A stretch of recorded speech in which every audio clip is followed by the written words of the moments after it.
Can everybody see me, hear me? Anyone? Please let me know in the comments. I am sorry that I'm a little bit late. There's a reason for that, though. Please comment if you can see me there. If you're hearing me now. I'm not sure if this is even on or not. Okay, I guess so. There we go. All right. Hello, everyone. So this is the thing, right? I decided when I was setting up this live stream that I was going to. I clicked on the invite a friend or whatever thing, the guest. So like I have the link to be able to invite someone else to come on and for us to chat together. But when I did this, it like put me down this rabbit hole of like this repetitive, this weird repetitive demand of like it kept just looping me back to the whole, do you send out a message to a friend thing or whatever. So yeah, I basically got stuck in that and couldn't figure out how to get out. I still don't know how I did. I just kept pressing back until I managed to get on here. So I guess that's what's going on here. So anyways, yeah, I'm a boomer. Oh, I don't know if you hear that. That was Meatball taking deep offense to my claim of being a boomer, I guess. I don't know. All right. So today, I don't usually do live streams on a Monday, but that's because I usually don't do anything gaming related on a Monday, because Monday is usually when I'm doing Masonic stuff. But this Monday, there wasn't anything like that, so I decided to jump in.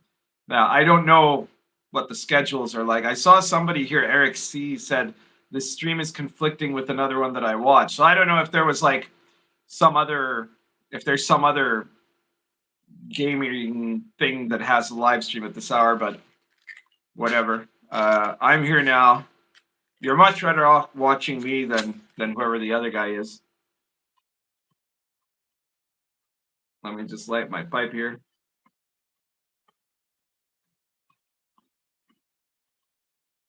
There we go. So someone also asked before the show started about how much they have to give in order to have their questions asked out loud. Well, look, there is super chat now on this channel. I guess it got fixed or something. But anyway, it does exist, but you don't actually have to do a super chat for me to answer your questions. Today I'm going to be talking a bit about the RPG site, which is just recently switched servers or something like that. I don't know. And then I'm going to be doing your questions and answers, right? And I usually comment from a lot of people on the chat. I like to interact with the chat. It's probably my favorite thing about live streaming. And it's before this channel was able to do super chats, I would respond to like whoever I found said interesting stuff, and it's going to be like that now. I'll still be doing that too. I guess if you do a super chat, I'm kind of obliged to read out what you have to say, right? So if you want to like make sure I do, then sure, you can do a super chat. But I'd rather you just do a super chat as a sign of your support and to can encourage me to do more live streams and to keep fighting the good fight for the hobby and whatnot, of everything that I've been doing for the last 15 years or so now. And so like I'd rather it was just for that, right? It was a donation, so to say, than that I make it into a thing where you have to pay to get my attention, right? I don't like that. So anyways, L says the basic Mexican streams on Monday. Oh yeah, that's right. But his family grounded him, so it's I guess it's not him. I guess I'm not sure he's doing well. Huh? Anyway, there is one big item of news, which is that big depends how you interpret it, right?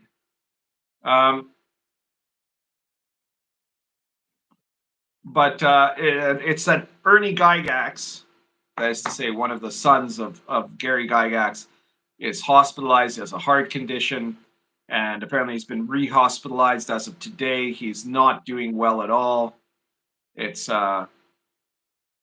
it's quite within the realm of possibility that he's going to pass away. And there's some people in the OSR and other places that are profoundly sad about this. I mean, he hasn't been in good health for a really long time, from what I understand it, and I don't think he's ever taken good care of himself. But it's always sad if anybody that you know is ailing or passing away.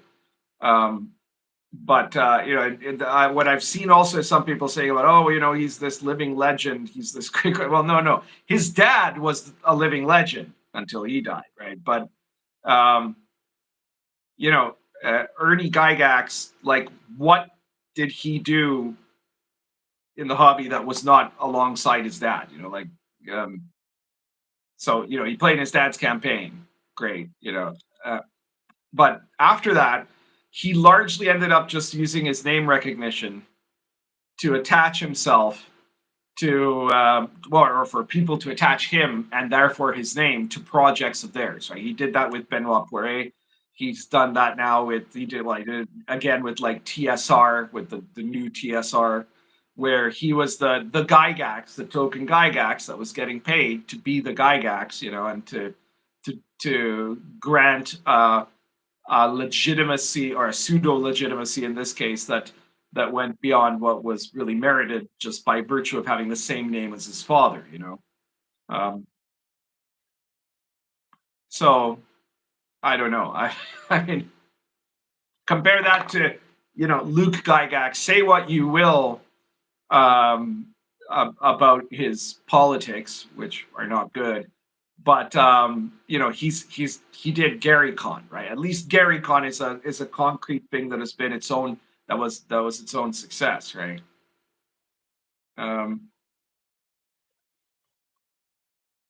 So yeah, I mean, I'm sure that there's a lot of very nice things to say about him. I see some people are commenting here. He was known to be a very good DM. Ernie was Tensor in the original campaign, and he made Gary hate wizards.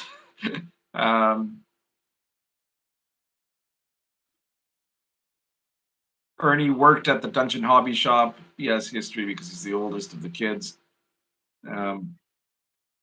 Ernie was a GM that ran the game like Gary did. I mean, Frank Sinatra Jr. was a pretty okay singer too, but he wasn't Frank Sinatra. Anyways, I don't mean to like crap on anybody's dismay at the ill health of Ernie Gygax. That's not the intention. It's just that there has to be a bit of, you have to have some context in this, right? Like this is not this Ernie Gygax is not, let's say, one of the greats of the old school era. Those are mostly all gone now, I think. There's a couple that are still around, I guess. But anyway, so that I just mentioned. I wasn't planning to talk about that today, but it was immediate topical news, as in he might die this very while this live stream is going on. So Unscripted Unchained says Enrique Iglesias wasn't his father either. No, he wasn't. Julio Iglesias was vastly superior to Enrique Iglesias, but however, Enrique did make his own trail in music, right? Like he did his own thing. He wasn't just purely derivative, So this is that is at least something you can say for him. I don't think you can really say that for Frank Sinatra Jr. or for Ernie Gygax,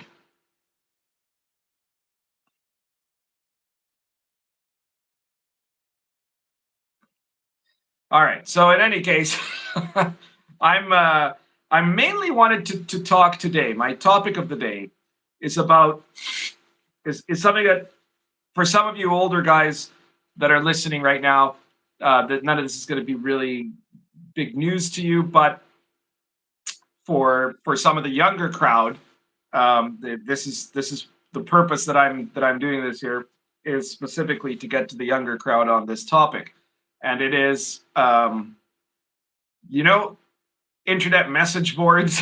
You probably have heard of them. You might not know them if you're under a certain age, but they actually are the best way of communicating about almost anything on the internet. You know, they're vastly better in many ways than social media. Social media is great for getting reach and what have you, but internet message boards have an ability to engage in long-term discussion. So that makes it very different. It makes it somewhat more useful. And so I'm going to talk about specifically my internet message board, which is the RPG site. Sorry, I've got allergies or something. I don't know what the hell's going on. And it's only since the stream started that I think maybe I turned on the heater. Maybe there's dust coming at me from the heater. Anyway, the RPG site is an RPG internet message board for discussion about games and about RPGs specifically. It also has a sub forum that is about other games and stuff like that. And it's been around since 2006, 2005. Shit, I don't even remember. We're probably celebrating at some point here close to we're not quite at the 20th anniversary for sure, but we're past the 15th, and nobody noticed really. I think I don't even remember exactly what year it was that I started it, or rather restarted it, because it was originally an older site called the RPG site. Then it became that, or no, first it was Nutkinland, then it was the RPG site, then it went back to being Nutkinland. And then it flopped, and so then I took it over, and like it was a dead site basically at that point. And then I came in and made it into one of the biggest RPG discussion forums on the internet. And the thing about these discussion forums, yes, you had to go to them, right? They had their own website. You had to sign up. You had to write in all of this stuff. There's a lot of inconvenient parts to it. But when it was really working well, internet forums were one of the best places for discussion, because, like, let's say you're on Twitter, and I mean, remember, I love Twitter, right? It's my favorite MMORPG. If you're on Twitter and you make a post and it catches fire and there's a bunch of discussion, right? You might end up having a lot of short soundbite quips, maybe thousands of them in comments over the course of maybe 24 to 48 hours. And then it dies. And then good luck even finding the damn thing later if you need to like look up something about it, right? Unless you're one of these maniacs that carefully that carefully indexes all of the tweets he's ever done or something like that. But like for most people, it's gone, right? It's just this thing of either, right? That it appears and then it vanishes off the stage, like it's gone. Whereas with internet forums, the RPG site has 1,030 pages worth, like as in of topics, right? That's just 1,000, like page 1 topics, page 2 topics, all the way up to page 1,030 at the moment, apparently. I just checked. And so any of those, you can look at them, like even from like the oldest, earliest periods of the site, and they're still there, which apparently was 2006. So there you go. So it is now like, what is it, 2016? So it's like, what, 17 years? Jesus Christ. All right. So that's how long I've had the RPG site. And you can end up having like a thread that is, a discussion that might be 100 pages long. And some of those, quite a few of those posts will be maybe short. Some of them might be one-liners, but there's also going to be like lengthy arguments being made. There's discussion and back and forth. There's an evolution in the process of a topic.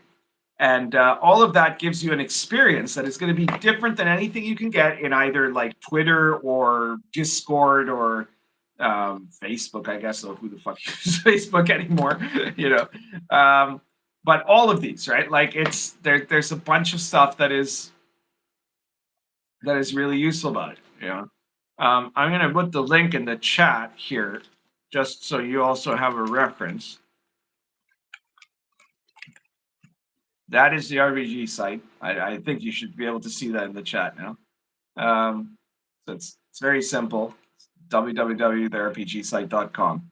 And you know, so like it's something that is very practical. And I'm going to give you an example of that tonight by going over like just the current active live topics, let's say, of the RPG site. You know, so you've got an idea of what's going on and what we're talking about. So the top topic right now is my live stream is coming on tonight, but that's because I just posted that a moment ago to let everyone know that there's a live stream. So let's go to the second one. The second topic, here it is. This is what we're going to talk about tonight, just like they're talking about it on the RPG site, is there any OSR RPG that could topple OSE, Old School Essentials, from the #1 spot? I'm trying to figure out where to put my camera so I can read it. Oh yeah, I think I got it. That's it. That's the right angle right there. That's done it. All right. So is there any OSR RPG that could topple OSE from the first spot? That is our first question of the evening. I don't know if anyone has an opinion on that right among you. But if we look at the thread, you know, the argument of the original poster, and this was back in September. Oh, it's today. It was just, no, 2 days ago, September 2nd. OSE has had the most forward momentum for a while now. That's the argument. And then there are some people that are arguing, no, OSE will never be usurped. It's got, it's taken up the initiative, or whatever you want to say. I don't know. As far as I'm concerned, like, first of all, I don't understand why any clone games are still existing, really. Right? Like, I mean, they're all out there now. Like, why should new ones be made, right? OSE adds nothing to what the earlier first wave OSR products did, right? It's just another clone. Only it's got different art and it's organized differently, right? So it's got pretty pictures. Like, so that by that logic, one would think that 6 months from now, some other guy's going to say, hey, you know what? I'm going to do something that many have done before in the OSR, and I'm going to make an exact copy of the basic expert set. And so he does an exact copy, but I'm going to do it with this kind of funky art. Oh, and suddenly that's the end of OSE, right? The OSE, Old School Essentials, has become a has-been product like Labyrinth Lord or Swords and Wizardry, which were the kings at respective times before OSE. And whatever the new thing is, you know, copy of BX number 1021, you know, it will be the new king, undisputed king of the OSR that will rule forever. You know, like, there's no real point to this, right? Like, first of all, now you can just download the original rules. You can, if that's what you want to do. Second, there are like OSR product versions of this that have been around for, like, you know, 15 years now. That's not really what the OSR is about, at least to me. That is my position on it. Of course, some of you might disagree.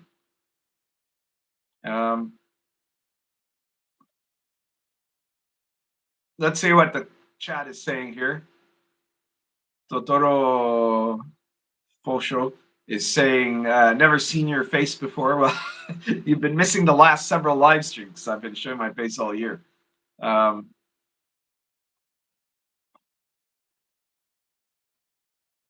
Jeff Hatch says, let's see how Shadow Dark Knave and Hyperborea do. None of those will be it, because none of those are in a clone product, right? They're all actually different games that are their own thing. So it won't be that, but, you know. Dolmenwood is beating Shadow Dark, says L. Unscripted Unchained says Advanced Crimson Dragon Slayer. Yeah, that becomes the new standard for the OSR. LFTP. No, like, see, this is the thing. Lamentations and products like Shadow Dark, Mewe, whatever, Lion and Dragon, obviously, these are all second wave OSR products. They are not just a copy of the old Basic Expert or AD&D 1E rules, right? They are their own rules. So by definition, those are never going to have this weirdo niche among people that just want to buy clones. Jevat says, I think DCC is the best rival and the one with a chance. No, again, all of these have already existed. The only thing that made OSE more successful than the ones that it made it the king of the OSR is that it was a new edition with new art and new layout. There is nothing new it has to offer in terms of mechanics in any way, right? That's obvious because it's a clone. The next thing that will replace OSE is going to be another clone with different art. That's all. That's all that it'll do, because these people they're just stuck in an endless loop of buying the same set of rules over and over again with slightly different art and layout.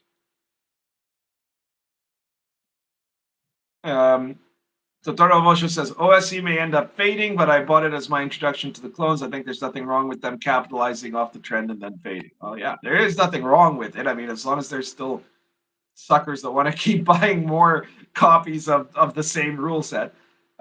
Joseph Caravan says, man, I love OSE as much as the next guy, but I think the biggest thing OSE really says about the hobby is that we really, really had things dialed in for tone back in the 80s and 90s. James Carby says, hey there, pundit, glad I could make it. Glad you could make it, James. L says, pundit answered my question about Dragon Slayer. We have no use for clones. Justin Sutton did a $3 super chat. Thank you very much, Justin. I really appreciate that. He says, I'm new, bought Lion and Dragon and Star Adventure, I'm assuming is essay. Are there teaching videos? Yeah, Justin, well, not exactly teaching videos, but if you check out my channel, you're going to see there's some playlists also. So in the reviews playlist, you will see that I have videos where I go through each of my published books as they were being published. So some of them are from quite a while back, right? But you'll have to look through it. And you'll find one for Lion and Dragon. There is one for Star Adventure where I explain, and it's kind of a walkthrough of the product. So that is something you can take a look at. I also have done some videos where I'm talking about the type of campaigns that I run and different things. I just recently did one of those for Sword and Caravan, for example. Anyways, thank you again for your patronage. I really appreciate it, and thank you for the super chat. I very much appreciate that. I never thought I'd get super chats here because there were some weird rules for this country, and yet it seems to have happened. So that's great. So now this is the second. This is only the second live stream I've ever done where super chats could actually work. So if you want to show me your support or want to make absolutely sure that I will read what you posted, then that's the way to do it, I guess. Well, I mean, unless it's something that's going to get me like banned, I won't read it then. L says, Castles and Crusades should be the top OSR system. Gary designed it. Well, Gary didn't actually design Castles and Crusades. He was not above doing what his son has now been doing, which is to like put his name to like endorsement of a product that he's really got very little to do with, right? Like, Gary endorsed Castles and Crusades. He didn't create it.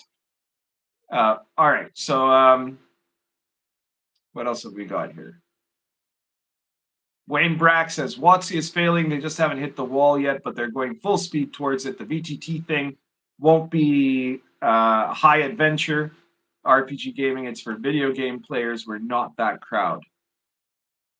Bush said, I'm glad OSE had a great layout. Help me read it. I don't buy many rules. Well, that's right. Yeah, I mean, it was.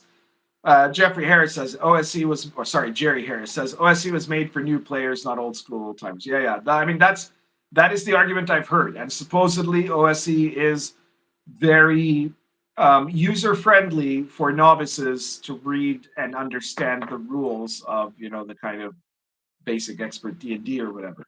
However, you say it's not for old school old timers, but there's all the usual suspects, all the same guys of the kind of the OSR Taliban.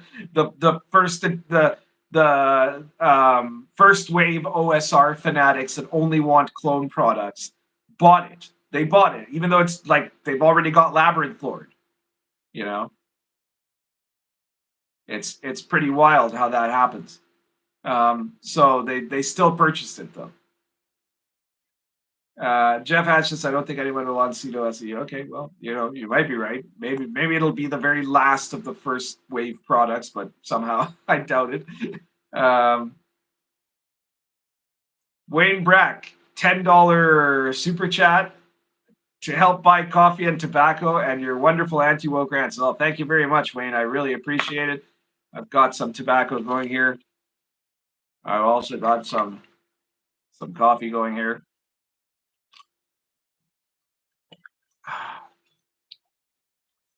Okay. Let's see if there's anything else on this topic on the RPG site. So here are one guy on the RPG site talks about how there's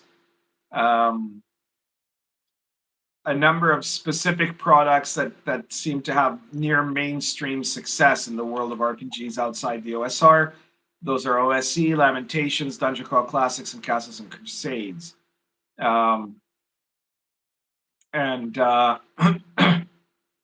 His argument is that Shadow Dark may also be breaking big. And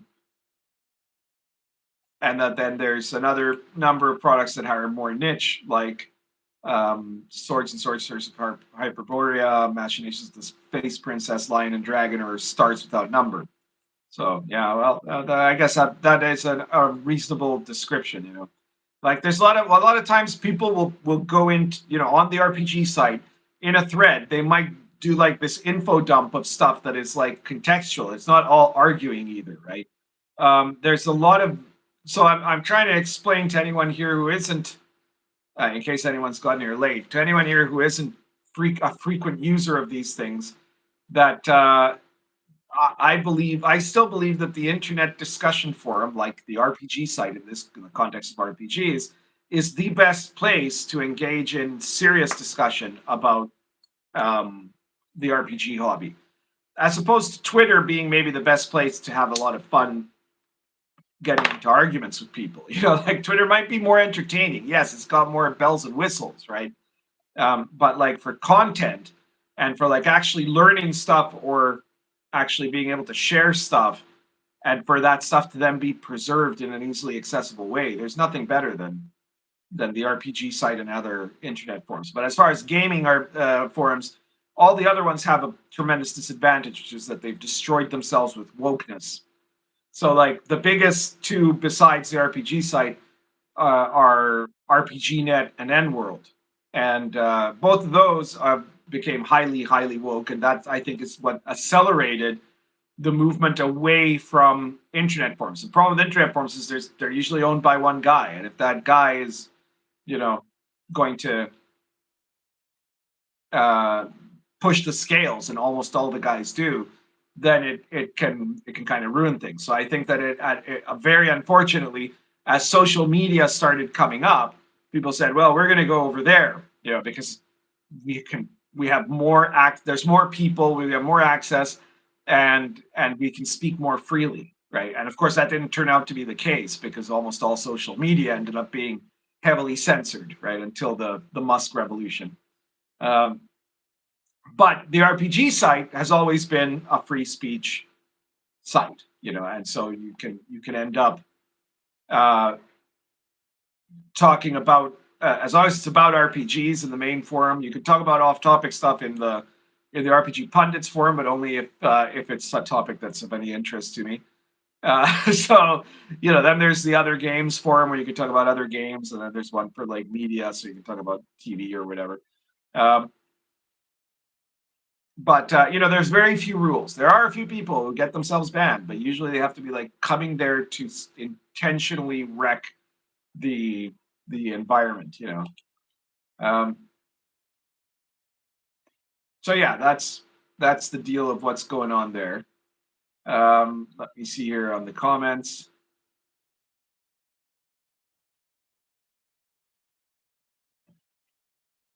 L says, oh, wait a minute. Anime Avatar says, I like adventures dark and deep. Death Angel Shadow says, I haven't seen Dolmenwood yet. No, neither have I. I've heard things about it, but haven't seen it. L says, Death Horse 5 EBTT is already being killed by Baldur's Gate 3. Yeah, we were talking about that in the Inappropriate Characters live stream last week, because it really is that is the case, right? Like the irony of ironies is that Wizards is in creating the virtual tabletop is now in open competition with itself through Baldur's Gate 3, which is there's got to be a betting pool about which of the two is actually going to be a better virtual tabletop. Like, are you going to be better off using the official virtual tabletop of D&D, or to accomplish what you want in terms of running a game online, would actually be easier to just go on Baldur's Gate 3 and run it there as if that was a virtual tabletop, you know? And I think it's probably going to be the second.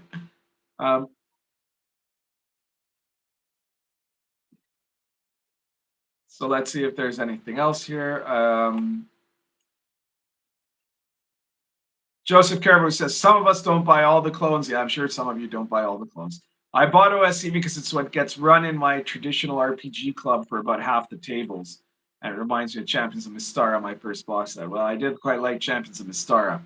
Yeah, well, I mean, I'm sure it does get run a lot there because, it's the standard rule set. But I mean, like, if you've ever owned the basic expert set, you basically know how all those rules work already, right?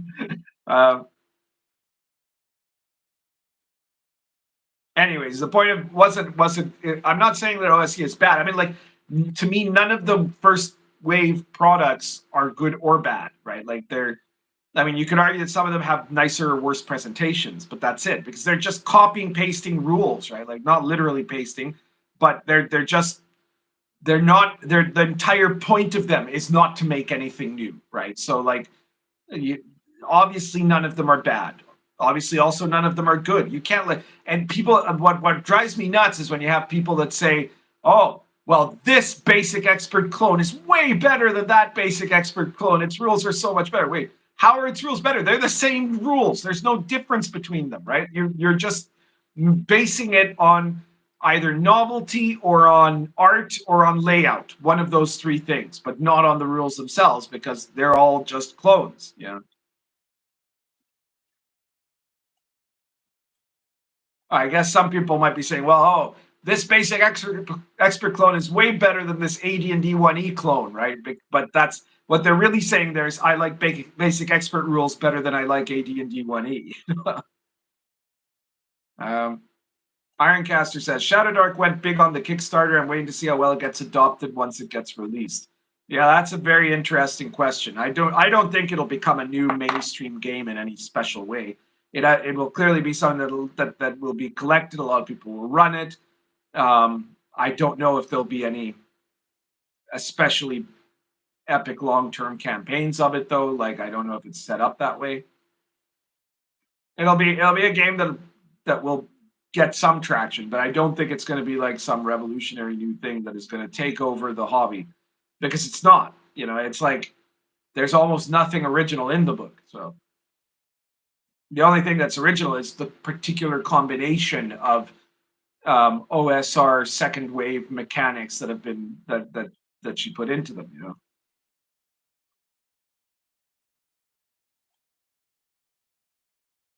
Rumble Hotep says, do you think Baldur's Gate 3 reception will bail out WotC, or will the people that didn't play 5e tabletop before still not play it after? Geez, that's an interesting question. I'm not sure if I'm really qualified to determine that, even, because that would, I mean, I know that clearly Baldur's Gate 3 has been vastly successful, but I believe that a lot of the people that play it have no interest in playing D&D like the tabletop game, right? So the question is, would they want to play D&D online? And if they do want to play D&D online, are they going to use WotC's product? Are they going to use the VTT, or are they just going to be on Baldur's Gate 3? Because what I'm guessing is that, obviously WotC makes some kind of money from Baldur's Gate 3. It was a licensed product, but I'm not sure if they make, I'm not sure what type of deal they did. I think they might have been like, well, they see it as a secondary thing, and so they just said, well, we're going to get a one-time fee, or maybe we're going to get a royalty of every subscription, right? Maybe, but that's basically the extent of it, right? So obviously they would make more money if people go to their VTT than if people go to Baldur's Gate 3 to play. And I'm concerned. Well, I'm not concerned. I'm amused by the fact that it might be that you're gonna have people going to Baldur's Gate 3 to play D&D tabletop, right? And they're gonna use it as if it was a virtual tabletop. And that's actually going to hurt Wizards in the long run, because also Wizards hasn't done anything in connection even to Baldur's Gate 3. There was no plan to put out a Baldur's Gate 3 book or something like that, right? So this is once again, the corporate hacks have no idea what's actually going to succeed or fail, right? The stuff they think is going to do awesome, um, the the Star Wars sequel movies end up being disasters, and the stuff and this is reminding me of when Disney didn't capitalize on Baby Yoda because they assumed that nobody was going to watch The Mandalorian, and so they weren't ready with a whole run of Baby Yoda dolls for that were going to be the biggest seller, and they were like bootleg Baby Yoda dolls that were selling and were making a fortune for other people than Disney, And so this is the case there. If people end up liking Baldur's Gate 3 enough that they're going to be making use of the mods or whatever there to do a VTT simulacrum, that might actually hurt Wizards more than the money they're making off of Baldur's Gate 3. But I can't be sure of that because we don't know exactly what kind of deal they had.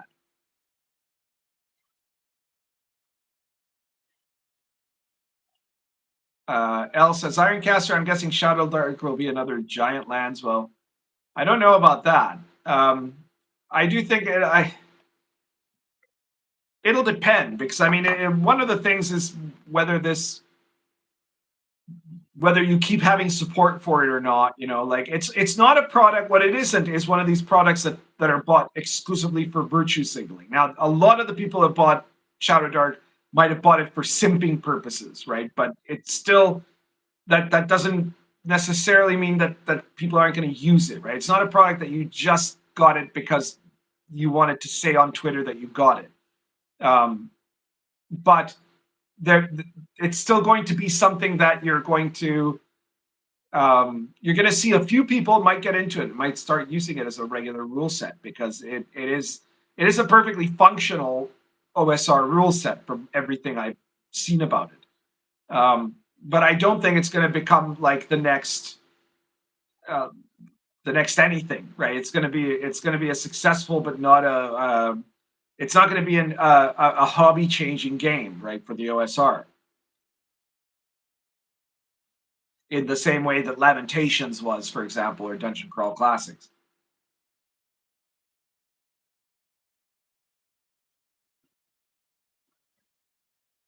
Anime Avatar says, Adventures Dark and Deep has Swords of Cthulhu, so it's something like an alternate take on Hyperborea if you use that supplement. I'm not familiar with that supplement, but okay. Black Barn says, hopefully WotC will be dethroned from the top of the RPG hobby sales soon. Seems unlikely, though. Well, yeah, it is extremely likely.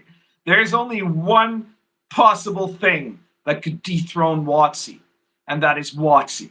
Okay, the only way that WotC ends up not being the biggest thing for tabletop, with D&D, is if WotC stops doing tabletop with D&D, or they in some other way, run it into the absolute ground, which they've done a couple of times in the past, right? But that's it. Nobody else is going to replace them.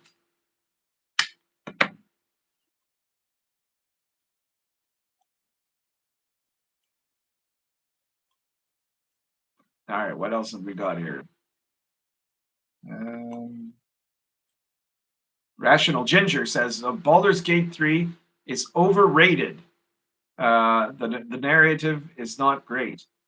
Well, look, that is the first time I've seen someone really, shitting on Baldur's Gate 3. I don't know myself. Remember, I don't play video games apart from Twitter. That's the only online massive multiplayer RPG that I play. But most people I've heard have been like head over heels about it. Anime Avatar says Baldur's Gate 3 has a lot of buzz around it, but I haven't gotten it. But I see people playing it on streams, I'm guessing. Rational Ginger says Baldur's Gate 3 also has no way to make your own campaigns. Well, I heard that you could, though. Am I wrong about that? I believe you can make mods for the thing or something.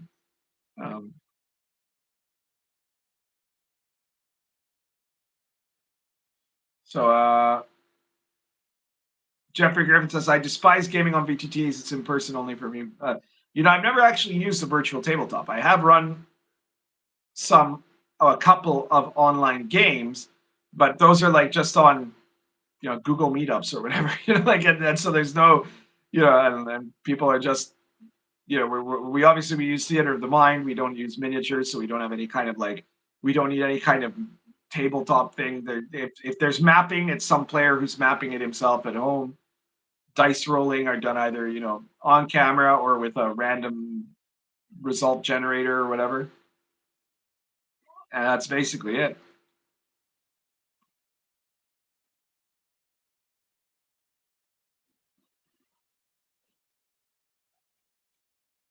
What next here?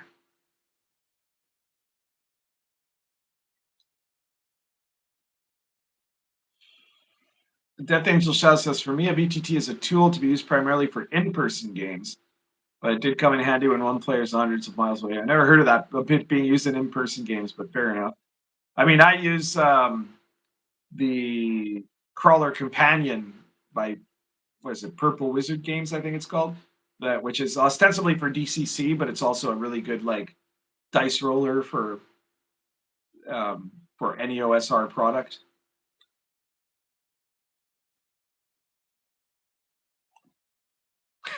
Jerry Harris says, I've got to have that prostitute table ready whenever any party enters a town. You never know.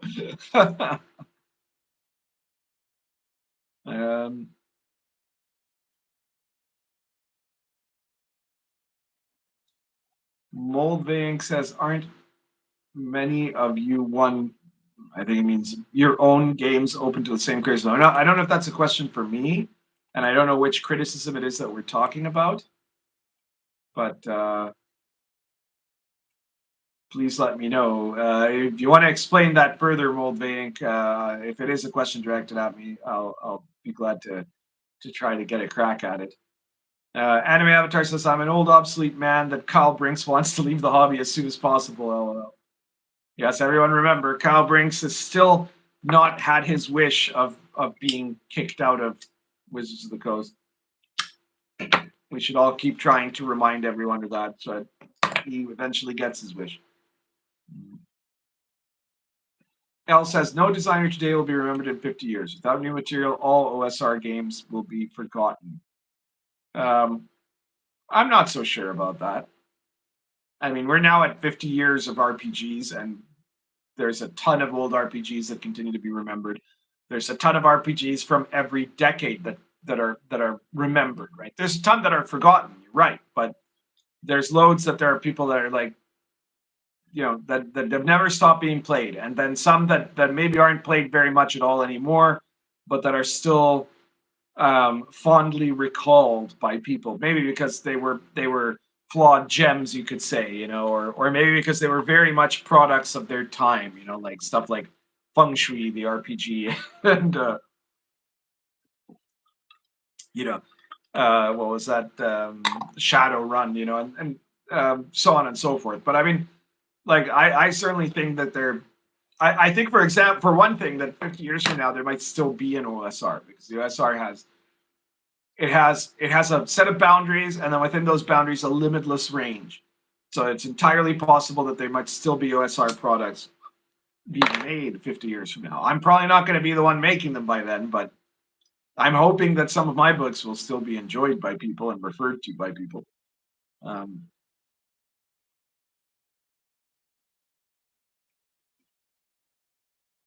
Let's see what else we got here. Oh, damn it. I just jumped my line here.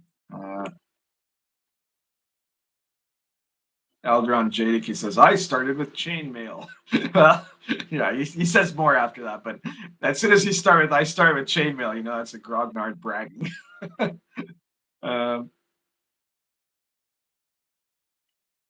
Black Barn says, I'm running a D20 espionage game this week. Haven't gamed in years and never ran a super spy game before. I'm pumped. Well, I'm glad to hear that you're gaming again, right? Because, I'm sure that I do have people that follow me, who consider themselves gamers, but haven't actually run or played a game in, years, maybe, and I always find that so unfortunate, especially nowadays, because, with the internet, you can put together a group somehow, right? One of the places you can try to do that is in the RPGsite.com, which I'm trying to promote today. And if you're willing to play online, I get you that playing online is not the same as playing in person. I am a huge fan of playing in person. I prefer all of my campaigns to be in person if possible. But there's one that I'm doing right now that is not. Usually that starts out because it's a playtesting campaign, which this one also was. It's a playtesting campaign for Sword and Caravan, and now I've just kept playing it, and it's fun, and it's still, it loses a little bit, but it actually doesn't lose as much as I thought that it would lose, right? As long as you're not fiddling around with some goddamn virtual tabletop, I don't know how that might change the game a lot, actually. But if it's basically we're playing like we would be in the room, except we're all just looking at each other on cameras, it's still, I would say, 80 to 85% the same, So find someone to play with, Find a group, get online, talk to people.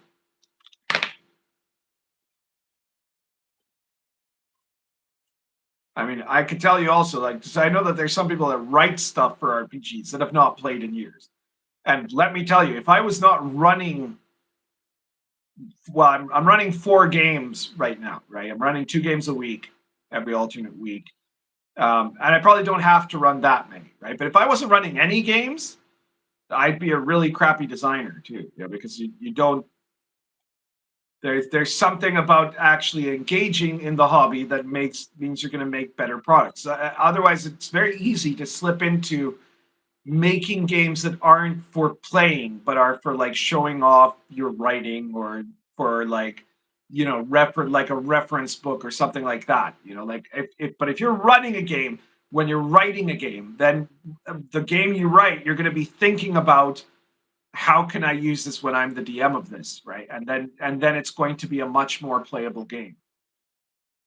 So if you're a game designer and you're not running games, you're probably going to have problems with the product you create. And I'm not talking about playtesting. That's a separate issue. Playtesting is very important if you're using a system that is not tried and true, especially. But it's not just about that. It's just about that, the material you make in the book, you're going to end up writing stuff that is for reading it rather than for running it, for using it to be useful in the game.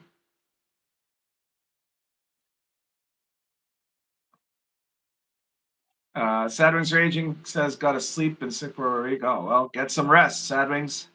Sorry to hear that.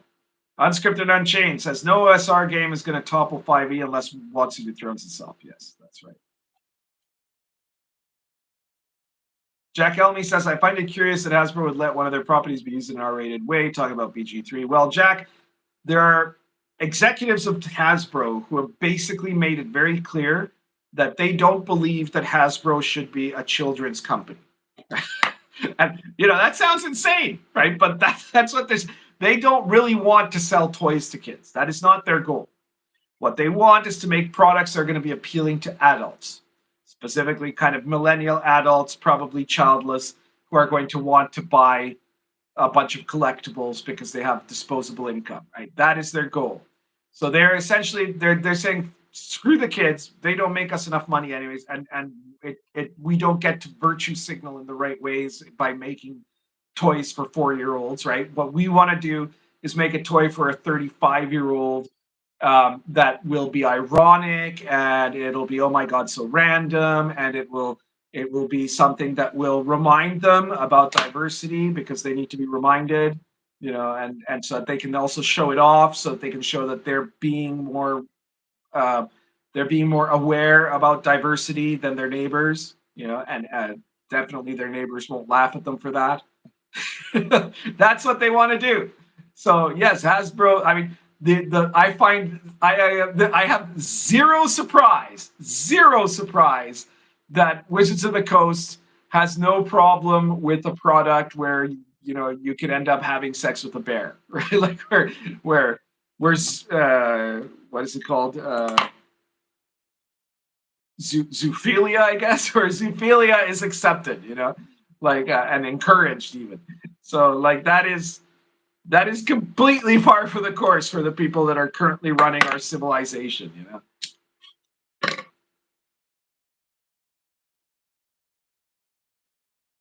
Whiskey On says, you're not a fan of first wave OSR products being just regurgitations of existing rules.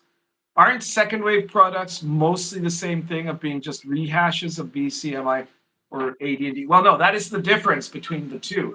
A first wave OSR is a product that is a rewriting of a rule set. So like let's say Mensa D&D, right? And you take Mensa D&D and you have exactly the same rules. Now, sometimes there's a little bit of wiggle room, so you might get a first wave product that has like elements of both, of the different basic D&D versions, and like so it uses a little bit of each, but that's like very little variation, right? A second wave is specifically when you're trying to alter the rules of OSR to fit a certain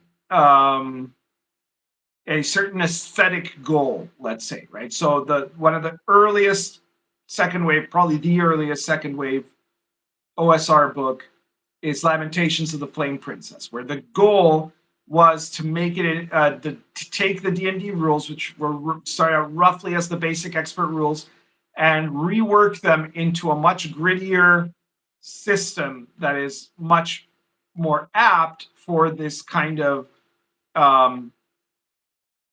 grindhouse weird fantasy gaming that the creator of Lamentations wanted. Right? But it means that those aren't the same rules anymore. They are modified versions of the rules, and this is to allow them to fit a different play style than the standard for old school D&D. And then the third wave is doing that within the context of making rule sets specific to different settings, right? So that includes, Arrows of Indra was one of the earliest third wave OSR products. And, it includes basically almost all of my works, right? Like Lion and Dragon.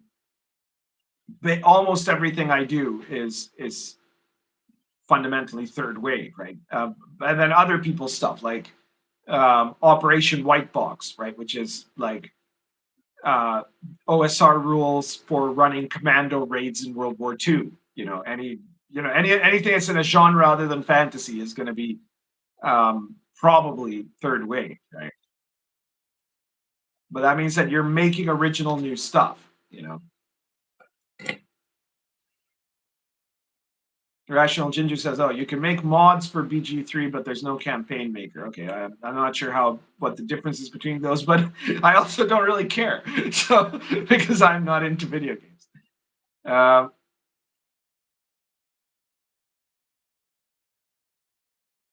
Jack Elmy, I think, has just given me $10 super chat. Thank you very much. I really appreciate that. He says it's for your tobacco fund. Okay, thank you very much, Jack. I really, really appreciate that. Gesture Game says, "Can you?" We're not. I don't know if we're getting back to the RPG site with all these questions, but I love it. I love it when people are contributing, are participating in this way. Can you explain what Vancian magic is and how it's different from other forms of magic and TTRPGs? Well, first of all, Vancian magic is a term that is a bit off because it's meant to be. It's a reference to Jack Vance, science fiction, fantasy author. That was one of the influences of kind of D&D. But it's not meant to refer to his novels. It's meant to refer to the magic system used in Dungeons and Dragons, which fundamentally are about memorizing spells, having to pre-memorize spells, and then being able to cast them. When you cast them, you can cast them once, and then you've forgotten them until you memorize them again. That's the short form description of that, which incidentally is not how magic in Jack Vance works. It's not the same. Jack Vancian magic in Jack Vance looks quite different from the magic system of AD&D. But anyways, that's a side note. So, like, it has been the traditional form of magic using in D&D in every edition, basically. Well, I don't know. Yeah, in every edition that is actually D&D. I don't know about 4th edition. That's not D&D. So, with some modifications over the years. And I mean, it's obviously been appealing to a lot of people. It's reliable resource management is what it is. And so for a certain type of player, the guy that wants to know what he's got and know what how much he has, and for the element of randomness to only be found in whether or not he made the right choices before going in, that's an appealing system. Now, I personally have no issue with Vancian magic, but I also haven't ever been an enormous fan of it. So that in my games, I much prefer the system where you have to do a spell check. And so you can cast spells repeatedly, perhaps, but if you fail a spell check, you're gonna, your spell isn't gonna work when you were hoping for it to do so, And also where, higher results might have special benefits and, very low results might have unexpected consequences. So basically the same as in Dungeon Crawl Classics. I like it better, and I guess that's it. I don't know how much more to go into this because I think most people here already know this. So that's the basic explanation for the guy who asked. Anime Avatar says, I like being able to buy clone rules so I don't have to buy game books with that stupid, this is a racist game book disclaimer. Well, okay. So there is one really good reason to buy clone RPG rules, right? Which is if you don't have old copies of AD&D or Basic Expert or the Rules Cyclopedia, and you don't want to give money to Wizards of the Coast, right? Give money to any of these other guys before you do that, right? So, like, figure out if you want to buy the Rules Cyclopedia. Well, that might be a bad choice. I still think there's been one that is like a complete version of the Rules Cyclopedia. But okay, let's say you don't want to buy. You wanted to buy the Basic Expert box sets, but you don't want to give money to WotC, then find out which of the clones are specifically copies of Basic Expert, pick the one that has the nicest art, because that's the only difference between them, and buy that, right? you're giving money to somebody. Now, so there are some people that make first wave OSR products that are really based, and there are some people that aren't. You can check out, that's one thing you can check out on the RPG site as well, because if you go on the RPG site in the main forum, the very top thread on the main forum, it's a sticky thread. It says Consumer's Guide to TTRPGs. It's a living document that is continually being modified that gives you the red list, yellow list, and green list of woke versus based RPG writers and publishers. So if you're on the green list, it's people that have never said anything woke and who have stood up, usually who have also kind of stood up for anti-wokeness or for free speech. Yellow are people who have not been like really big campaigners for wokeness, but have said a few woke things. And red are the complete assholes, right? So you can check it there and then figure out which product to buy based on that. Another reason to go on the RPG site. But yeah, do that instead of giving money to WotC. So yes, that is a good point, Anime Avatar. Bo Paint Spinny says, yeah, we play via Discord, and because we're all over the country, I just picked up the Invisible College from Drive-Thru, and I'm looking forward to adding elements of it to our weekly game. Hey, great. I hope you enjoy it. Invisible College is definitely a huge resource to add to, like, I mean, it's a modern-day setting game, but, like, the magic stuff you could add to any fantasy also, right?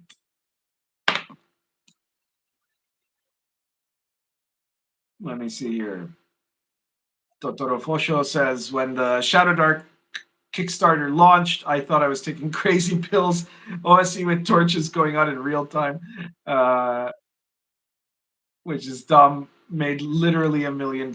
Yeah, well, that's true. It's not just OSE with torches though, because it's what it's actually is a second wave game that doesn't do anything that hasn't been around for like 10 years already, except for torches in real time. Though I think somebody's done torches in real time too, and that made $1 million, right? Like it's a D&D with a whole bunch of classic OSR second wave mods, stuff that have appeared in multiple games. Though coincidentally, almost all of the mods she used appear in my games, in Lion and Dragon specifically, including random advancement tables, which is something that that's relatively rare, made $1 million. But it didn't make $1 million because of that. It made $1 million because they did really good marketing. They tapped into the 5e influencer crowd. They apparently paid some people, and they and the writer is a woman, right? Like that. Unfortunately, in a hobby full of nerds, many of whom can't even speak to a woman. The mere fact that the writer is a woman it's not a feminist thing, right? It's the opposite. It's a simping thing, right? There's a bunch of guys that, like, the slightest criticism of Shadow Dark, and you'd have 100 people rushing to your Twitter to attack you. How dare you say this about Milady? Like, it's just ridiculous.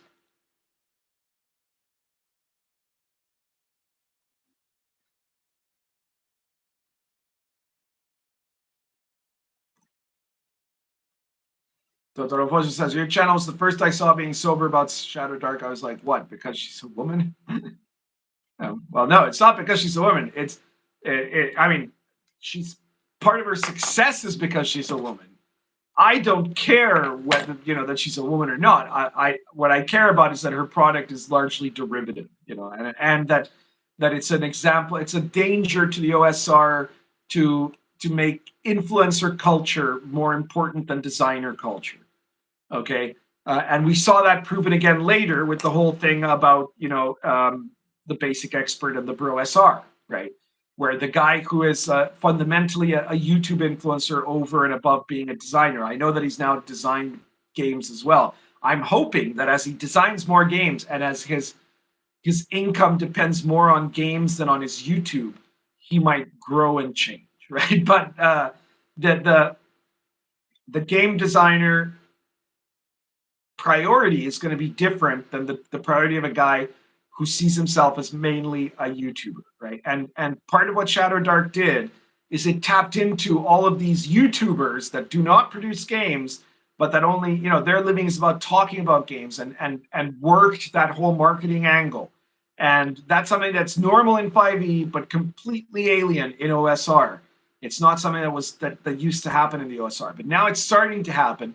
And that's not a good thing for the OSR, because if the emphasis of the OSR goes out of design and into like what's trending on the YouTube,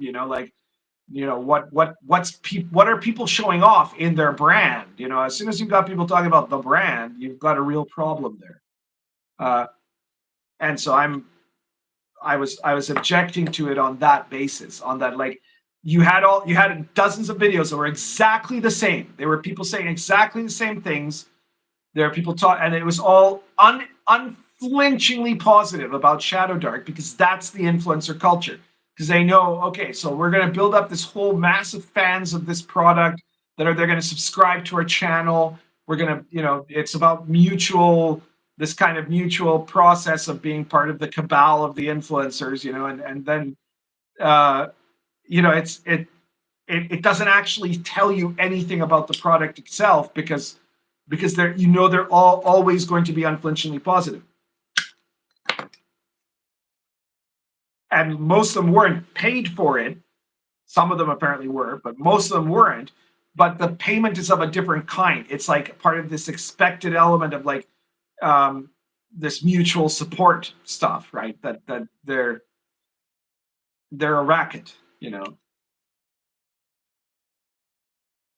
Orange Cup says, face reveal. Well, I've been showing my face in every live stream this year, basically. But yeah, okay, you're a little late for a party. And then he says, you look like a famous actor. You've just got that look, dude. Do I? That's a new one to me. So anybody who agrees, please say which actor I look most like. I've never heard this one before though. Joseph Caravan says, does it really matter if any specific OSR game isn't remembered if OSR manages to keep the culture of small games and niche products alive? Well, absolutely correct, right? Like I think there are some games that are just going to keep enduring within the OSR, and others that will kind of fade away. But the main thing is exactly that: is that it, not just niche small games products and niche products, but also like the old school aesthetics. Elle says, Pundit, who other than Joe would remember Human Occupied Landfill? Well, I remember it. Calvin says, I canceled on Shadow Dark, but I respect her because she doesn't go into politics, etc. Well, I'm thinking the same thing because, like, on top of it all, the Shadow Dark, right? I mean, she's female. She's also apparently, I don't know if she's a lesbian exactly. I don't want to label her, but she's in a relationship with another woman, right? So it would have been quite easy for her to go like the ultra woke direction, but she didn't. And I'm not sure if that's like, there's several possible reasons for why that is, right? One is that she may actually care more about the gaming itself and didn't want to make it political. That's like the top tier reason for her not to have gone that way. And if so, that's very admirable, right? The second would be that maybe she's not actually on board with some of the wokeness, right? Like, there's this little question of, could she be a TERF maybe? Maybe she's got certain issues with some parts of the Rainbow Coalition, if you know what I mean, which there are a lot of gays and lesbians that do, right? That they have that issue. And so she didn't want to go into all that. So if so based, Then the third option though is that she just did like a strategic calculation, realizing that there are actually way more simp gamers than there are woke gamers, and said, well, if I go all woke, I'll lose some of the simps, right? And so, that's if like she's completely cynical and mercenary. I don't know which of the three it is. Equal chance, as far as I'm concerned, it could be any of those three.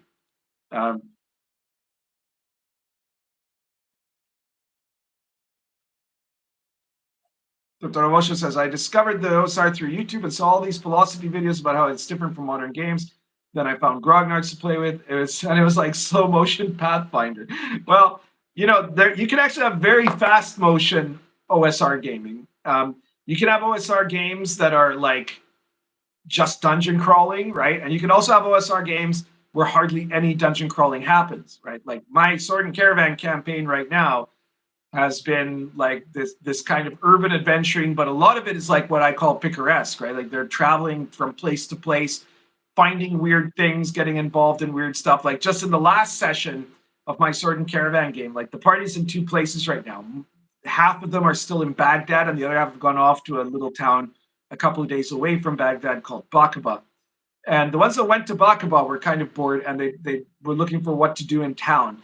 And they found out that there was like this arena of this Turkic wrestling there that was brought in there by the Seljuks, and they decided to become wrestlers, right? And so they got involved in like And so, they learned all about how the, that style of Turkish oil wrestling works, and the rules and the traditions and all of that. And they were getting in, they were having these non-lethal grappling combats in like contests with the local stable, and then they were like going to try to do this. They're trying to get into like being able to do it in the market night, so that people would bet on them and make some money and whatever. And like all that was going on. And then we've got another player back in Baghdad in the House of Wisdom, who's like spent the last 3 sessions just desperately trying to get done copying a manuscript, right? Because he's like this obsessive. He's a magister. He doesn't have any spells. He's just pure lore guy, right? And he's like trying to get this done so that he can be made a member of the House of Wisdom. The House of Wisdom is the largest library in the world at the time. It had 400,000 books, and had international prestige along the Silk Road as like the brothers of the House of Wisdom were seen as like the most knowledgeable people in the world for obvious reasons, right? And so he's like been doing just that the whole time. And you can do that sort of stuff. You can have this like very non-combat, very slow burn sort of game. You can have like crazy action gaming, right? I played DCC last night, and it was, well, the player character, Bill the Elf and his gang, were contacted by this kind of weirdo named Rencher Santana, who wanted them to go into like this weirdo dungeon that he knew about, and then later show up on his vlog, and so they went to the dungeon. They've been going through this unbelievably wacky dungeon, which is, of course, me modding. One of the wonderful things about the OSR is you can interlace everything. It's all compatible, right? So it's me modding his latest Chalt book dungeon, his mega dungeon from there into my DCC campaign. So that's and that was just like an entire session of dungeon crawling action. Although the action was all so goddamn weird because it's Venger. Mold Baying says, thanks. Pundit, are your own games seem to be distinctive through setting rather than game concepts? Are you saying these current flavor games, OSE, Shadow Dark, etc., lack setting flavor? Well, OSE and Shadow Dark don't have, let's say, they don't have any kind of default setting. Now, a second wave game might not either. Lamentations of the Flame Princess technically doesn't have its own absolute default setting. But then it's public, he published a bunch of adventures which make it have that setting of 17th century England or Europe. But what generally happens with the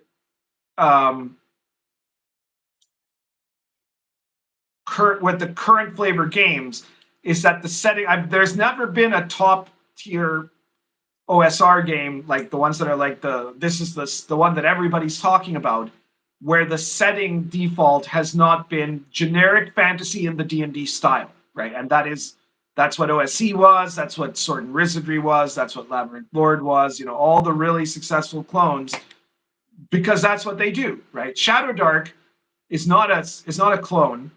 Its style, though, is still very much, it's like somewhere halfway between the standard D&D and the kind of mildest level of the DCC Gonzo, right? So it's got a little tiny touch of Gonzo, but way more commercially viable Gonzo than DCC does, right? And although DCC has been pretty successful, but it's still, and because part of how DCC is successful too, though, is that the main rule book doesn't actually consider the full repercussions of what the rules imply, right? Because if you like, World of the Last Sun is a setting that is highly Gonzo, and all I did with World of the Last Sun is I said, well, I've read the DCC rules.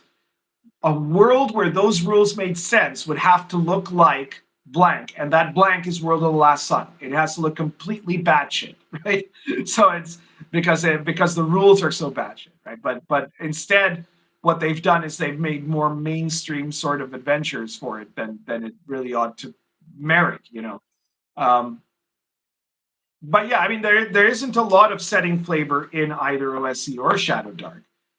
There is some implied setting, right? Like implied genre style or subgenre style.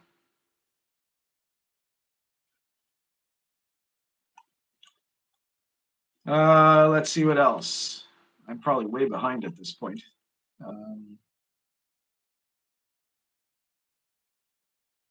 Rational Ginger says, I definitely prefer in-person gaming. Yeah, I understand that. But you know what? Playing with a good group online is better than not playing at all.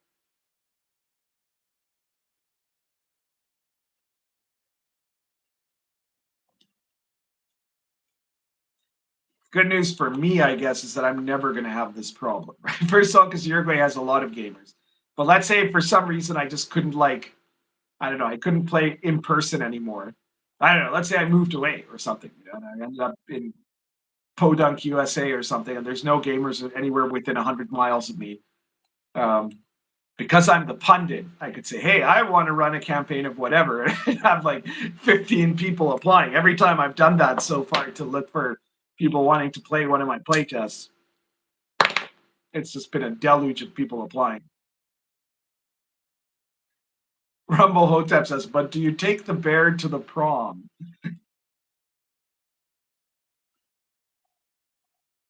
Let's see. Oh my God, I am so far behind here. I always get behind in these things, don't I?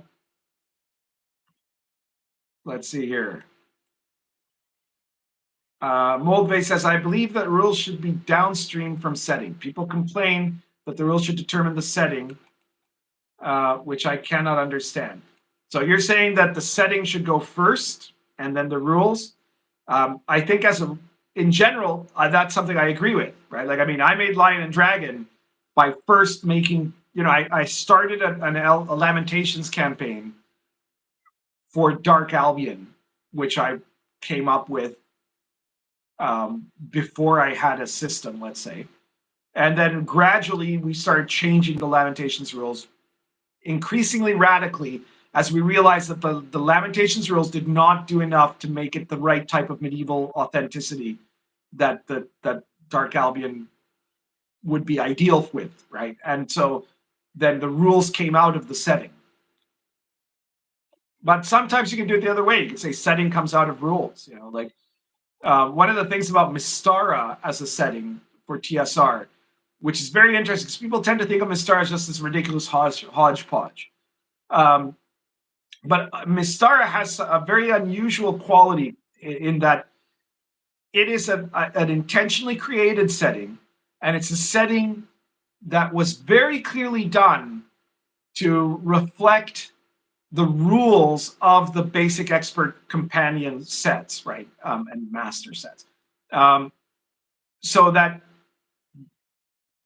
the world of Mystara reflects the rules and the weirdnesses of that particular rule set, right? So like racist class, the level spread, the amount of power levels, all of that stuff is reflected in Mystara as a setting. So Mystara is a setting specifically made so you can run the rules of the kind of the rule cyclopedia on Mystara and it won't seem off, right? It won't seem like something isn't making sense. It makes perfect sense for that world in the same way that Last Sun was meant to be the perfect world where you could run DCC and it would make sense. The best example that I've mentioned other times before is that you have the cleric rules. You can end up getting disapproval for something that is completely within alignment, completely sensible, that if God was paying any attention at all, he would approve of the use that the cleric is doing, right? You're a holy cleric on a holy quest to do a holy thing, and you just happen to roll a bad roll, and now God is angry at you for apparently no reason, right? So what world would that make sense? Well, it makes sense in a world where God is actually a computer that is slightly defective. Yeah. So in fact, he isn't really a moral being. He's just this machine that's kind of out of control. And that's the world of the Last Sun, right? So like all those sorts of things that I put into it a world where the magic works, with the spell casting, with the corruption and all of those sort of things that can happen, you have to incorporate that into the world to make it make sense, right? So like if you're just trying to run Forgotten Realms using the DCC rules, there will be incongruities, right? Same thing if you're using Forgotten Realms with Rule Cyclopedia, or if you're using Mystara with AD&D Second Edition, which is why it flopped as soon as it switched out of the basic expert sets. Climbing the Mountain asks, what's that drink you have? That is iced coffee. Yes, it is iced coffee that I am drinking. Osiris says, I wish they did a mana system instead of spell slots. Well, in many ways, a spell point system is the worst of all possible worlds. Like there is good reason why Gary Gygax didn't care for mana points. And, because that's also just that's a resource management, but it also means that you can choose at any moment what part of the resource you manage. Like it makes it even less unreliable. And that's a problem, right? Because, if a wizard is always going to succeed and they're always going to know exactly whether they can succeed or fail, and they can pick what they can do when they choose to do it, that gives them a lot of power level. Anyway, it does depend on what one likes, but that's my position. Unscripted Unchained says, Venger uses a system based on blood magic. Does he? Because I think he's a color wizard, isn't he? Like everything, red, orange, yellow, green, blue, indigo, violet. He's just a color witch pretending to be a Satanist, pretending to worship Cthulhu. Andy Castillo, what's up, Pundit? Hope all is well with you. Thank you, Andy. I hope you're still here by the time I actually got around to reading this one. I'm so behind. Moldvase says, magic users should be NPCs or monsters, not a playable class. Well, yeah, it depends on the campaign, right? There could certainly be some games where you shouldn't let somebody be a magic user,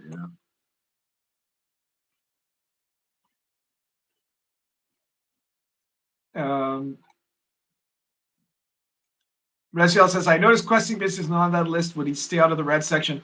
Well, on the list of, you're talking about the consumer report. Well, the thing is, Questing Beast is not a producer. He doesn't make anything. He just has a YouTube channel, as far as I know. I might be wrong about that, but anyways, I'm not the guy who curates that list. It's just hosted on the RPG site, but I had nothing to do with creating it. I do completely endorse it, but some people think that I'm the one that came up with it or that I'm the one running it. I'm not. Just so everyone knows.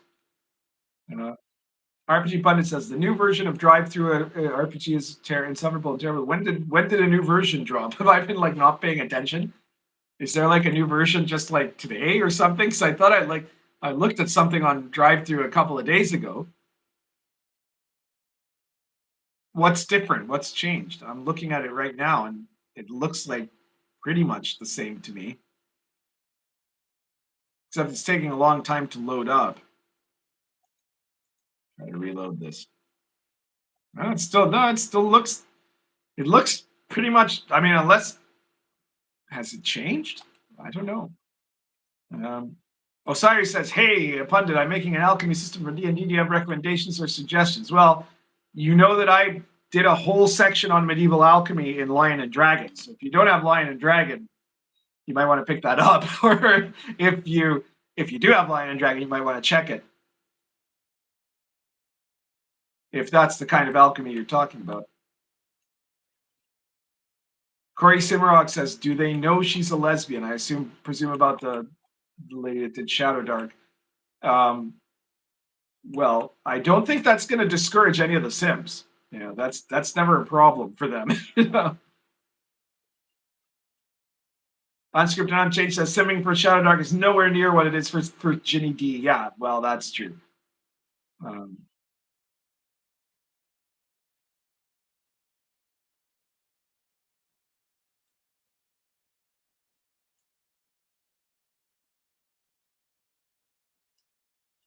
Let's see what else we got here.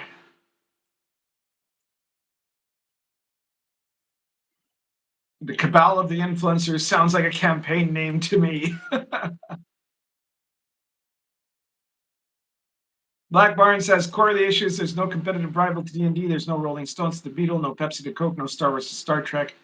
Well, I don't know if that's absolutely important, but like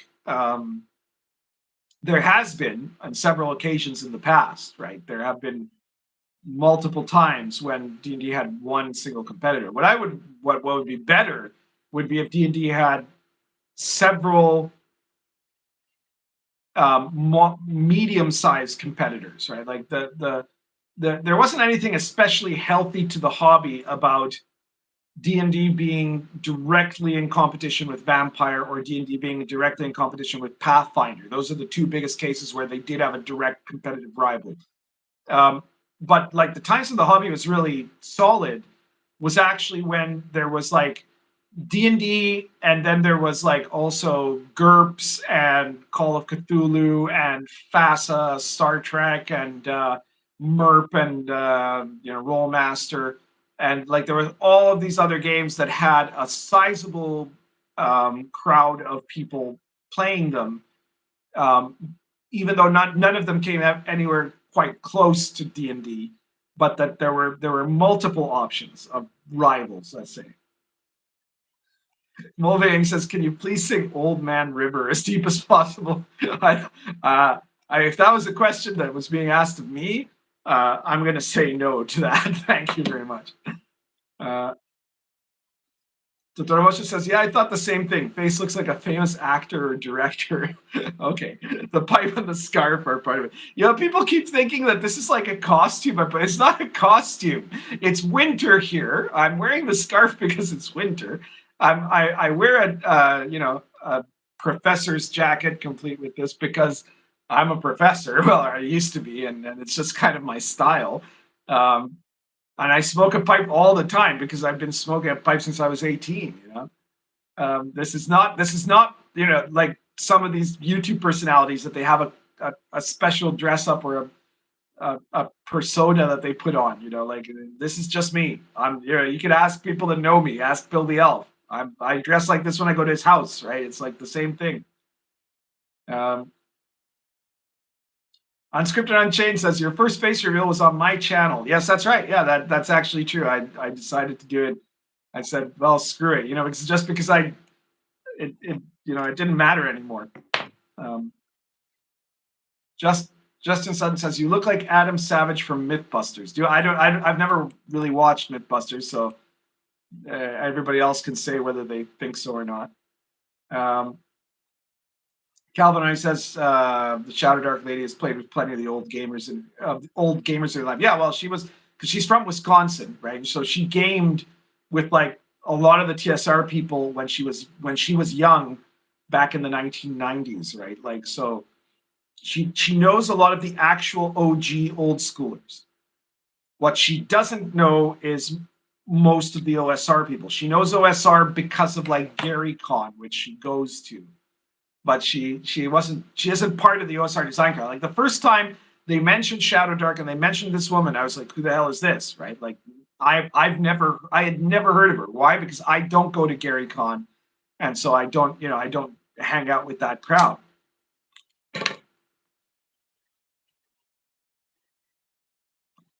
She also published stuff for 5e, but I don't look at third-party 5e products either.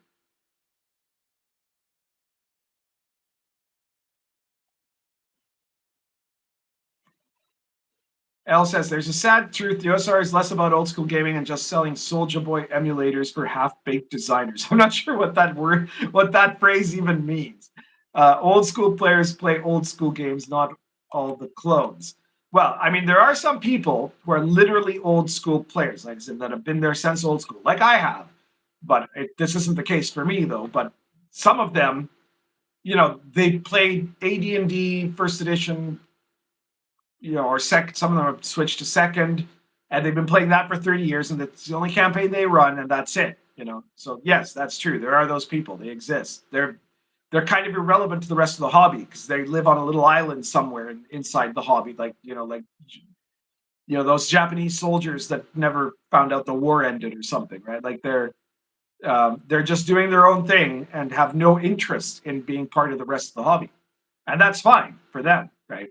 And then there are, you know, there are other gamers, including people from the old school era, like myself, who actually want to be playing multiple games, right? Because I played multiple games in the old school era, and I play multiple games today, and I recognize that one of the central themes of the actual real old school era, as opposed to the mythological old school era that has been invented by people who were never there, like Jeffro Johnson, right? To them, they think that back then it was all about purity of the game, which is bullshit. It was absolutely the opposite of that. One of the qualities of the central qualities of the old school era was innovation. Everybody was constantly doing modifications, inventing new stuff, you know, and that's the spirit of the OSR. That's why the OSR is much more reflective of what living in the old school days really was like than the Bro SR would ever be, because the Bro SR is about saying, no, we're just going to do this and we're never going to change, right?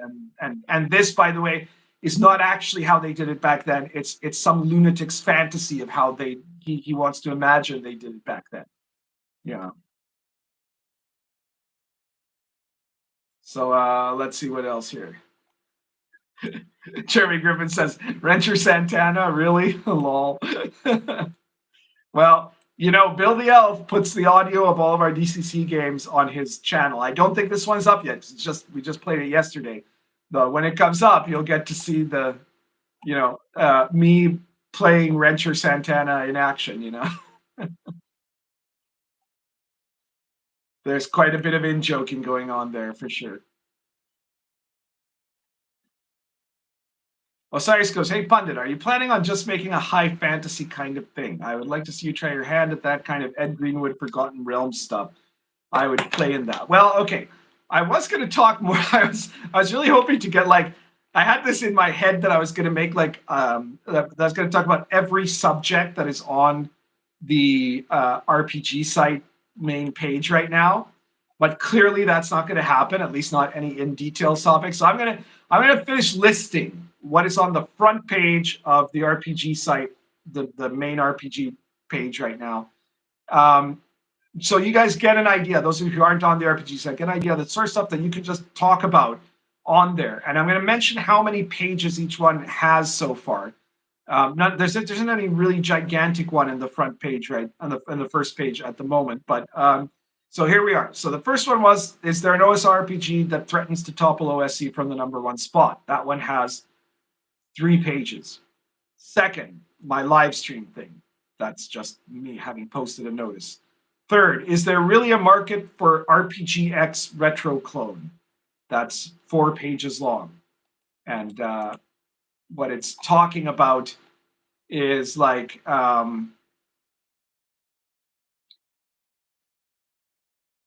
if you could make retro clones of other products like, you know, Star Frontiers, Gamma World, or, you know, other products, you know, Alternity Amazing Engine or stuff like that. Okay. Next, something called Gingerbread Golem. I have no idea what that's about. I haven't opened it. It's got only 1 page so far. That, I don't know, it's a link to something. I should probably check that out. That might, I hope that that's not an illegal download, but I don't think it is. It's a Dropbox link. I guess it's probably the stats of a gingerbread golem. I think he meant to say golem, but he spelled it Golum. Next, how much liberty do you feel to house rule D&D versus that's how it? How much liberty do you feel to house rule D&D versus that's not how it was done? Okay, so again, the classic debate of how the Rule Zero debate, kind of. That's got 7 pages right now and running. Then there's DC Comics, which is asking about is there any sign of there being a new DC Superheroes RPG coming out? Next, a perennial favorite of the RPG site. We always make fun of Far West, the game that has been supposedly about to come out for like the last what it'd be now, 12 years, 11 years, or something like that. Gareth Michael Skarka's Kickstarter that he made a shit ton of money in, and so it's been 12 years now since it was supposed to come out. And he keeps claiming that it's about to come out, and it never does. So Far West sets release date for next week, for reals this time. Really? Probably. That's got 2 pages on it. Next, thread about Cities Without Number. That's the new Kevin Crawford OSR game, which I believe is like a cyberpunk type game. That's 4 pages long. A side note on that, I was talking about this, I think I was talking about this on a thread on the RPG site, actually, about how I would like to do a cyberpunk OSR, try my hand at that. But, and because as soon as I'm done talking about this, I'm going to talk about some of my ideas of things I would like to do, because based on this question that was asked about, do I want to do a generic fantasy game? I would like to do a cyberpunk game, but I wouldn't like to do one that's just like a retro 80s cyberpunk game. I would like to do a cyberpunk game that is based on what would be the cyberpunk today, right? Like what would be the dystopian future that looks most likely from our perspective, rather than from the 1985 "the Japanese will eat us alive" perspective, right? And the problem is, that would be like, there would be no way that I could do that without it being unbelievably political in the views of other people, right? Like, because we know what that dystopian future is. It's the future where, you know, you will obey the WEF, you will eat the bugs, you know, you will live in the pod. It's that future, and it would be a cyberpunk about that future. So like, I don't know if I'm ever going to write it, because I maybe it'll be the last thing I write or something like that, because it's the problem is I don't want my games to be thought of as political, and here would be something where they would very clear. I mean, like, I'm guessing that I wouldn't even be able to publish it in drive-through, like, because it would be so offensive to their liberal sensibilities. But that's just the reality of where cyberpunk is at now. You know, like, the liberals are the ones that want the dystopian future. Anyways, where were we? Oh yeah, Cities Without Number. Next, old school military RPGs. That's a 1-page thread. Medieval price lists of items. That's a 1-page thread. Black Star RPG is a fun knockoff of Star Wars. That's a 2-page thread. Who benefits from alignment charts? That's a 5-page thread. Diversity in Dragons throws Ginny D under the bus, rightfully so, 7-page thread. Having adventurers as enemies, 2-page thread. So those are just the ones that are on the first page out of 1,000 pages worth of stuff, of discussions, you know. So that's what you want to check out. Now, as far as Cyrus's question, I don't really have a plan on making a high fantasy RPG. I think there's so many of those. I don't see that being something that I'm too interested in. In fact, I don't have a lot of interest in doing almost any kind of fantasy setting RPG. If I did one, I don't know, it would have to be something that comes out of something I play, probably. But at the moment, I'm not really interested in that. I've just finished writing, and now it's probably going to come out next year, Baptism of Fire, which is another medieval authentic setting, like for Lion and Dragon, but it's actually going to have a complete rule set inside. That's going to be set in like Piast era Poland. And probably if I do more like medieval fantasy products, it'll be along those lines, right? Like, I might do one for the Anarchy. I might do another one like in a foreign location, right? Like, maybe I'll do one on the Song Dynasty, the Chinese Song Dynasty, which is, you know, one of the Chinese kingdoms of the era of Sword and Caravan. And my personal favorite period in Chinese history.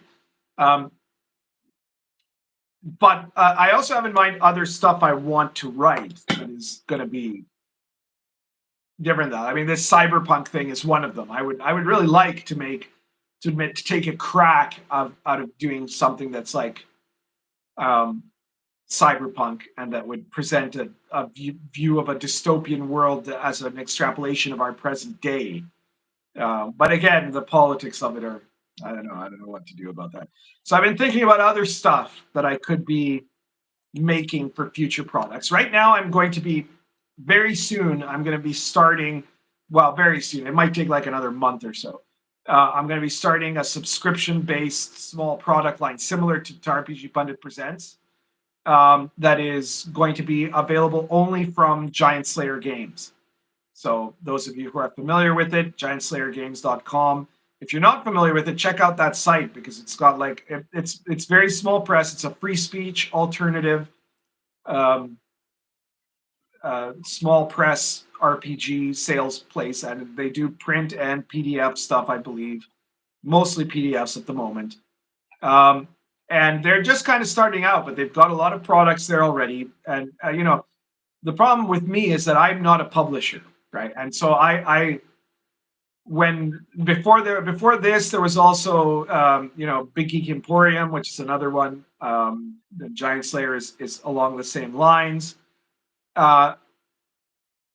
My publishers just, you know, they realize that there's enough money in it to make it worthwhile to publish, to put my stuff on sale, the stuff that they publish in my stuff on sale there. But I still want to do something with one of these companies. I reached out to both Big Geek Emporium and Giant Slayer Games. Giant Slayer Games gave me more immediate attention. And so now I'm working with the guy who owns Giant Slayer Games to set up this subscription service. And it's going to be a variety of products, right? So like the first product is going to be like a random generator. The second one is going to be an adventure, and you know, and so on and so forth. Just like the Pundit Presents issues, right? So you're subscribed and you're going to get like 2 products a month, and those products are going to be, well, they might be as short as 3 or 4 pages, or they might be as long as 15 or more. Who knows? But like it'll probably average around, you know, 7 to 10 pages. So small products, but all stuff that you can really use immediately in different types of games, you know, depending on what type of game you're running. And that's going to take up a lot of my attention. So I probably won't be starting work on a big book anytime soon. But my thoughts of, you know, what I would want to do for a big book, I mean, in part, I definitely have an idea for a couple of more of these historically authentic settings. But to give some space between that, the other thing I've kind of been fiddling with doing is to make a setting for Star Adventurer. So like Star Adventurer is my small press space opera book. It's like it's the smallest complete rule book I've written, the largest being Invisible College. Star Adventure has, I think, like 32 pages, something like that. It is a gold bestseller on DriveThruRPG. 38 pages, sorry, 38 pages. But it's like, you know, it's a complete set of rules, but it's only rules. There's no setting material in it. And I created Star Adventure, the rules, because I'm running a Star Wars RPG right now. And that's going to end sometime probably within the next 3 or 4 months. But it's been running for years, right? My Star Wars campaign with Star Adventure, and it's been very successful. And a lot of people really like Star Adventure as a rule system. And I do have in mind a kind of a setting that I would like to create for it, which would be very different. It wouldn't be a Star Wars ripoff exactly, you know, like it wouldn't just be some kind of a clone or something of Star Wars, but it would be a space opera setting that I think would be quite different from most of the other ones, right? While still falling well within the genre of space opera. So not hard sci-fi, and not just like science fantasy either. Though there will be some, you know, that there can be room for like dudes with weird powers, you know. So you tell me if you think that you would like to see me try my hand at a space opera setting. That might be the closest thing you could get to to me doing high fantasy. You know, I know it's not the same, but it's closer than some of what I do. Let's see what other comments we've got from people here. Dom Pelayo says, I don't see the point of Shadow Dark for people who are already well established into the OSR. Yeah, that is a good thing. Good point. Holy crap, how far back am I? Oh Lord. I do see the appeal of 5e players getting into Shadowdark as a gateway into the OSR. Right? Yeah, okay, that makes sense. I don't know how many of them will though. I think a lot of them will just get Shadowdark and then that's it.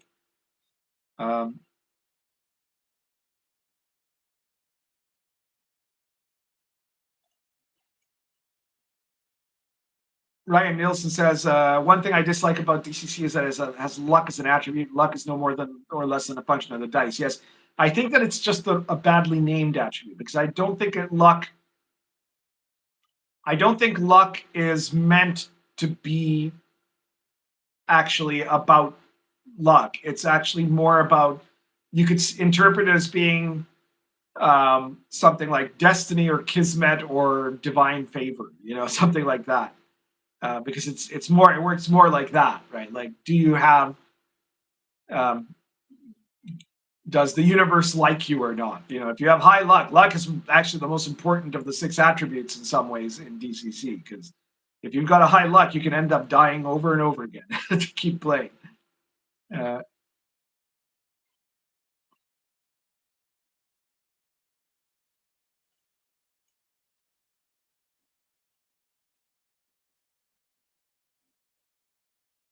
There's no such thing as a setting that expresses no beliefs. That's true.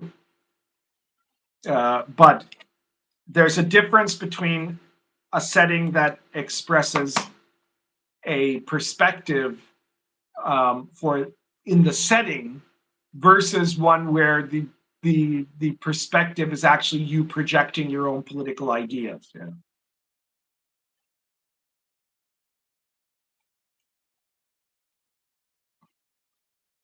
Let's see what else. Calvinani says modern politics don't belong in fantasy games. Absolutely right.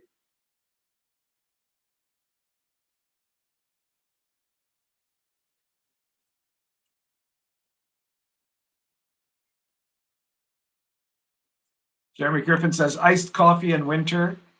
Apparently, Jeremy Griffin doesn't know Canadians very well.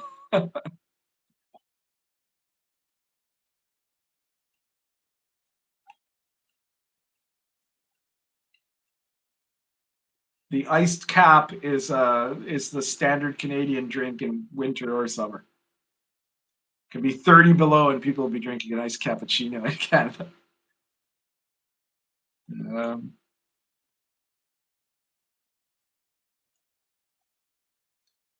Raziel says Questing Beast did produce 2 editions of an OSR game called Mewe. Pundit seems good. Oh, he's the one that did Mewe. I had no idea. I've never really cared for that game in any way. Sorry, since I don't have Lion and Dragon, I'll have to get it. Yeah, well, you'll see how I did alchemy there. You may or may not agree, but it's medieval authentic. It's like actual medieval alchemy, or at least parts of it. Pundit is like an hour behind in the chat. I know. Huntress Pundit says Vinny Double D.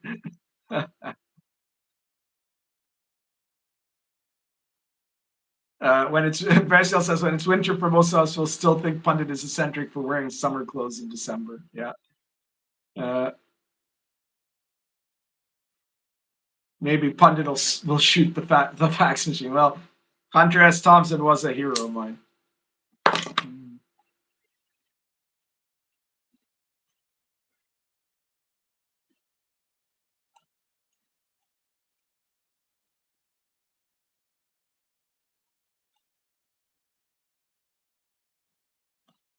Brazil says, I want Pundit to do something like what I'm trying to run in an ancient rather than medieval setting.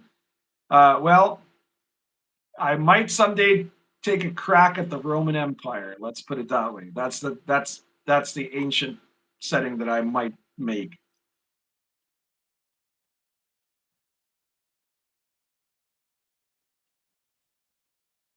Well, I have a game set in the Antiquities Iron Age. It's called Arrows of Indra. Don Pelayo says I'd like to see one set in the Antiquities / Iron Age. Of course, that's probably not the geographical location you're thinking of.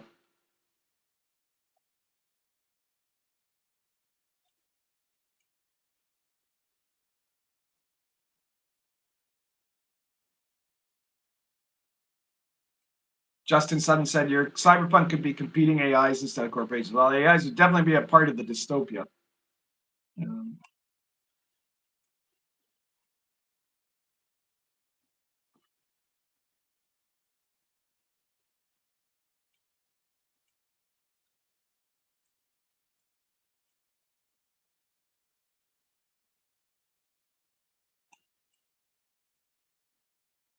Oh, sorry, says, what do you mean you're not a publisher? Don't you have an account?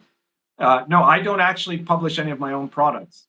All of my other people publish all of my books. I just write. So I get into deals with other small press guys, and because my books sell a lot, they're all happy to do it. So I don't have to be the one that does the art or the layout. Like any of my books, Lion and Dragon, Sword and Caravan, all of them, they're anything that's really pretty about them is not thanks to me. It's thanks to the publishers that I've gotten to do it with.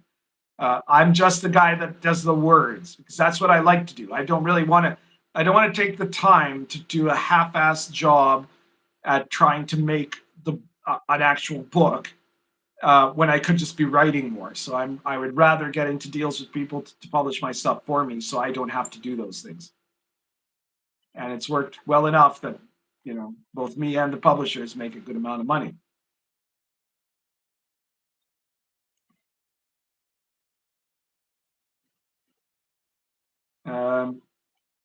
Vinny Devil D says base Star Adventure on Roger Corman alien ripoffs. Well, that's not what I'm thinking of something a little bit different than that. That's for sure.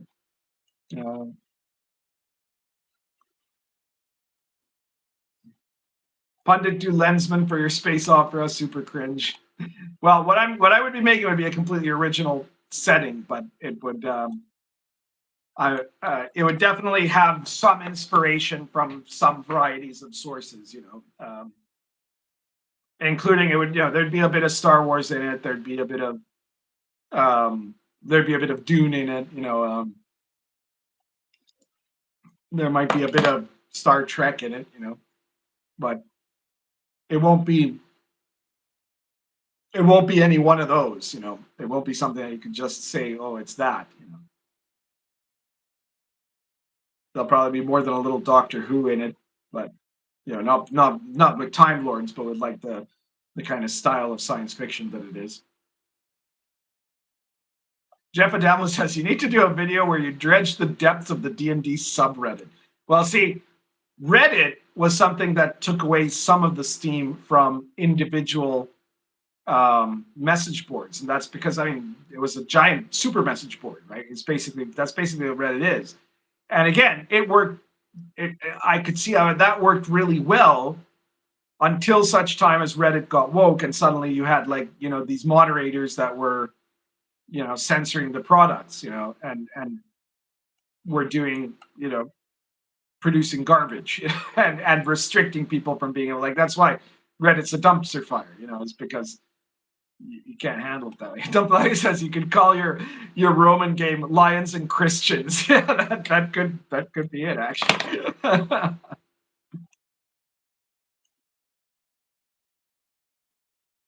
Edred Wilson says, please take a crack at the Roman Empire. Dr. Roshan says, Roman Empire would be sick.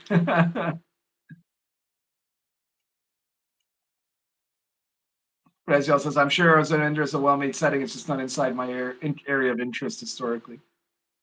Sorry, it says, hey, Pundit, how do I take my TTRPG career to the next level? Career as in game design? Well, I've done a couple of videos about this. So you might want to check those out. Where there was one that's specifically about, the highs and lows and the challenges of being an indie game designer. And you should definitely watch that video if you haven't seen it yet. And then another one about Kickstarters and the challenges and risks of Kickstarter. And so you should definitely watch both of those. Absolutely, you should watch both of those because they give you. And I think there's probably one or two other ones that I've done that are on similar sort of tracks over the last 5 years of videos that I've been making. You should look those up because they give a lot of guidelines and they give you a realistic perspective on this, right? There's you got to remember one thing, right? That in the entire indie gaming scene, I mean, in all gaming, apart from people who are working for like the giant companies, and those people have shitty wages anyways, right? But apart from those guys, there's like 10 or 12 people that make a full-time living where RPGs are their full-time job. Okay. I'm one of them, but hardly anyone else is. Like it's Venture doesn't make a full-time living off his, and that's not because he's bad or anything. I'm just saying, like there's hardly anyone else. James Raggi is another one. He makes a full-time living off it. But like, so you got to look and see like what level of activity these people like him and me are in that we do that. And so it's a combination of several things. But like, one of those qualities is a huge level of discipline. Another one is that you build up a persona over the course of a decade, right? Like you build up your recognition over the course of many, many years. Like you're not going to what's not going to happen is that you're going to write a book that's like your favorite homebrew version of D&D, like what some people call a fantasy heartbreaker, and you're going to publish it and put it on drive-through or wherever, and then you don't have to do anything else, and next thing you know, you're going to be a millionaire, and you're going to have you're going to live in a hot tub with hookers and blow. That is not going to happen, not ever, right? Your first products might make you a bit of money, but they might not, and a lot of it'll depend on your marketing, on how much you get out on social media and talk to people about your games and explain what your game is. And you better have written that game well, because but chances are, if it's your first game, you wouldn't have. You might have written it better or worse than other people might write their first game better or worse, but it's not going to be perfect yet, because you're going to have a lot to learn from the process. So you got to have an enormous patience and enormous discipline. You also have to have something to say, right? Like you have to have something. You have to produce something that is going to be in some way different than other stuff that's out there, but also is not something that is just wildly different, because what you don't want to do is reinvent the wheel or try to reinvent the wheel. But you have to pick something that is also not going to just have been done 50 times before.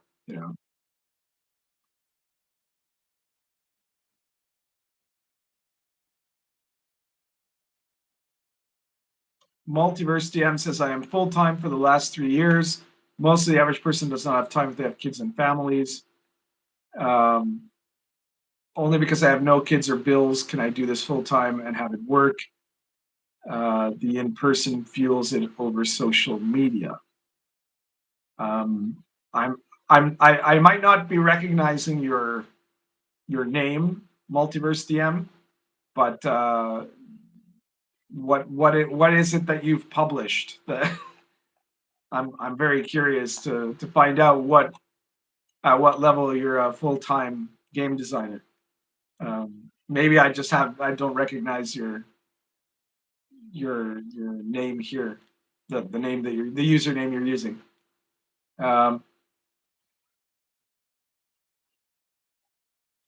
Let's see what else we've got here.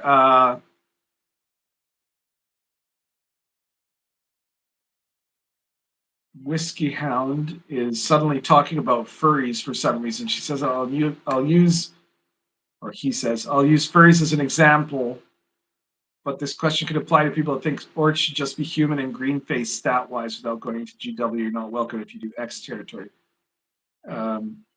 How would you identify the point where a beastman race becomes furry bait instead of a monstrous playable race, and avoid attracting that group to your game and alienating non-furries? Well, that's an interesting question. I don't really know. Neon Cobra says, "Hey, why worry about making a furry happy?" Okay, yeah, that's a good point. I think look, in World of the Last Sun, there are talking animals, and there are regular animals that don't talk and that aren't intelligent, but they're like, there's, I don't know, talking ducks and things like that are just literal ducks. And then there are animal people, right? Like there's cat people and, minotaurs, and there's like, bear people and, stuff like that, whatever. They're anthropomorphic human races, right? And then there's also mutants, who are just like humans that are kind of weird. And then there's also humans, and also elves and dwarves and all the other, like there's everything under the sun in World of the Last Sun. But the point is, um, obviously, no one wants to appeal to the furries, and that was not something I was trying to do. So, but what I did is I said, well, this is what I want there to be in the world, and so whatever. If a furry gets off on it, well, fair enough, right? And the Gonzo Fantasy Companion has the mechanics for playing intelligent animal PCs and for playing weird weird races, which includes anthropomorphic animal races, Um, but it's definitely not catering to them. Uh, it's about just having a setting where you can play all kinds of strange varieties of creatures. I mean, we had one player who at one point was playing a gas entity.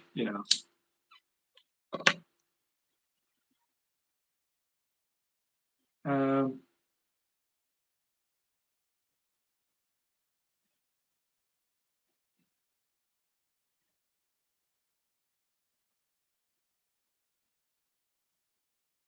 Multiverse DM says a forward and backwards compatible D&D multiverse.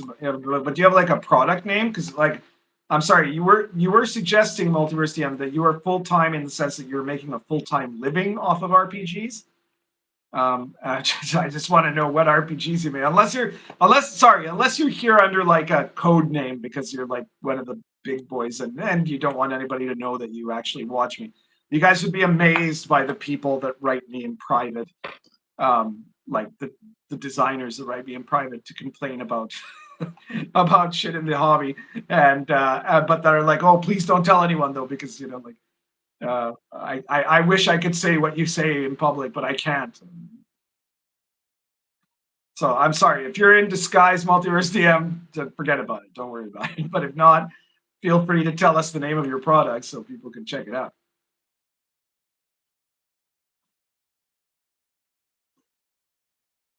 All right, so it looks like we're like caught up. Have I actually caught up, or did I end up skipping a bunch of stuff? Anyways, either way, I'm not gonna go any further back. I'm now at the caught up point in the chat. Apparently, there's still like 64 people in the chat, which isn't bad at all. But I'm now's the moment for you guys to ask me questions or whatever. Tell me what you think. Would you like to see me try my hand at a space opera setting for a source book for Star Adventure? And mention if you actually have Star Adventure or not. If you don't, you should really check it out along with all my other products. But I mean, Star Adventure is a complete RPG, short, compact, but really packed with stuff that you can have. It's got like a complete like starship battles mechanics in it. It's got character creation, adaptable races, classes, and stuff like that. And it's like in print, it's $9.99. You get print and PDF, $9.99. You can get it off DriveThruRPG. You can get all my products from there, or you can get most of my products also in other places, but not Star Adventure. Star Adventure you can only get on DriveThru. But check out all my games if you haven't checked them out yet.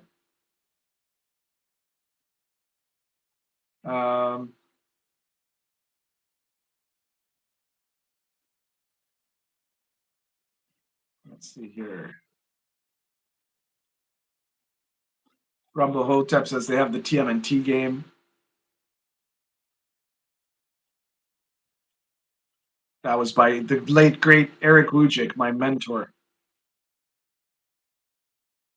Multiverse DM says, oh, full-time designer, RPGs don't really pay what people consider income. The game generates social income. Multiverse DM is the name. Well, okay.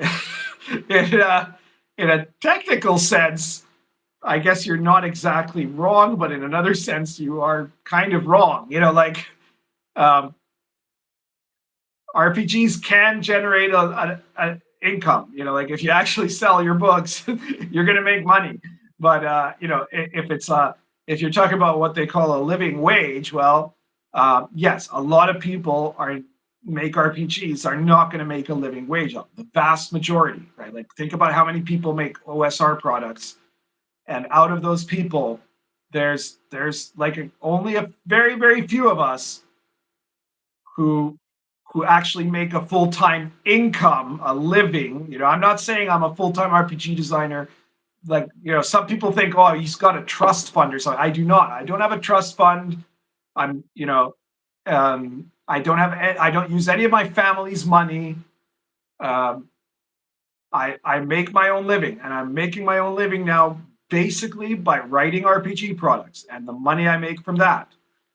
And some people say, oh, he lives in a third world country. Well, yeah, that's true. I do live in a third world country. However, this particular third world country is not like, we're not talking about like Vietnam or something like that, or, you know, Cambodia, where you can live on like $100 a month or something. You know, like it's not that, right? Like I'm making an income that is somewhere around the average income in the US or Canada, you know, like somewhere in that range. You know, it varies from month to month. You know, the last couple of months, the income had dropped quite a bit compared to like the last last like 2 years. But it now seems to be as of the start of this month, when a bunch of royalties came in, it seems to be recovering at least somewhat.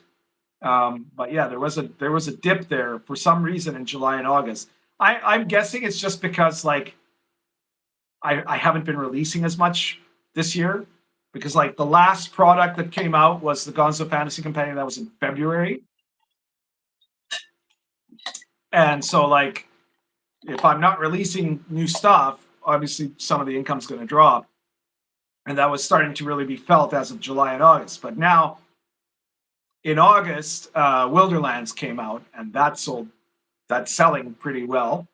And this month, probably we'll see Heroes and Villains of the Silk Road, which is going to be like an incredible book, because like, you know, I say I make my books to be usable, right? And this book is really usable for your Sword and Caravan campaign, right? Because it's going to have like stats for every historical NPC mentioned in the Sword and Caravan book. It's going to have rules for assassins. It's going to have some new technological wonders of the Song Empire and a few other little tidbits. But then besides that, this is actually a book that's going to be like really readable for history buffs, right? Like if you want to read, because the way it's set up is that it's biographies of all of these people. So you're going to get basically the biographies of everybody who was actually important in the area of the Near East, let's say the Holy Land, let's call it, and the Silk Road from 1190 to 1220, right? And it's like going to be 125 pages or so. And so like it's a collection of, if you like reading biographies of people who did famous people or people who did important things in history, you're going to find it really interesting. And like it could practically be a history textbook in certain ways, right? But it's also got playable content, right? So I hope that people end up liking it. I'm not sure how well it'll sell or not, but I would like to think that a lot of people, especially people like my kind of games, also like reading about history. And so like besides the playability of it, you're going to get like some really good actual historical material in it.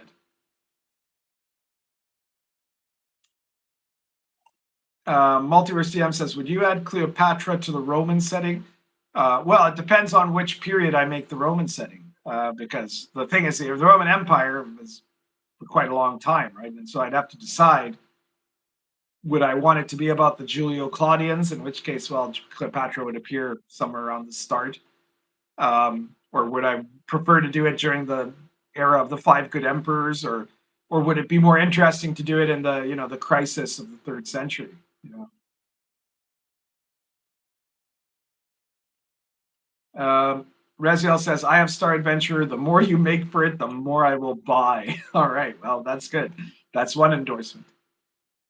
Steve Bubba says, how gonzo will the Star Adventure setting book be? No, it won't be highly gonzo. It would be space opera, right? So like it would be closer to Star Wars than to like 2001: A Space Odyssey or something like that, or to, I don't know. I'm trying to think of what's a good hard, like, it wouldn't be like hard sci-fi stuff, you know, like it would be less Starship Troopers and closer to something. It might be somewhere like the hardest sci-fi that would be closest to might be Dune, and then like the wackiest sci-fi that it might be bounding towards would be maybe around Doctor Who, right? But it would be very much staying in the mainstream. It wouldn't be comedic. It wouldn't be excessively wacky, you know, or weird. But it will have, you know, for me, a lot of sci-fi is also about like social context, right? Um, and I've got an idea of a kind of take of a different. It would be very different. Like, it wouldn't be like the Federation, right, or something like that. Um, it would be a very different take of like what of what space would be like, let's say, or of what the society of humans in space would be like. Plus, my first thoughts would be to set it like in the fairly distant future, right? It would not be. It wouldn't be like, oh, adventuring in the 22nd or the 23rd century, a la Star Trek. You know, it would be the sort of thing where it's like so so much later that you may as well forget. Like, you're not going to have like, oh, this is a Russian guy on the starship or something like that. You know. Justin Sun says I would happily buy an essay setting book. Cal says I'd love a space opera setting. I have the Invisible College already. Great stuff. Thank you. Everybody should check out the Invisible College. Star Adventure is my smallest complete RPG, and the Invisible College is my largest one. The Invisible College is 400 and some pages. What is it, 430 or something? Trying to find where I've got the Invisible College page here.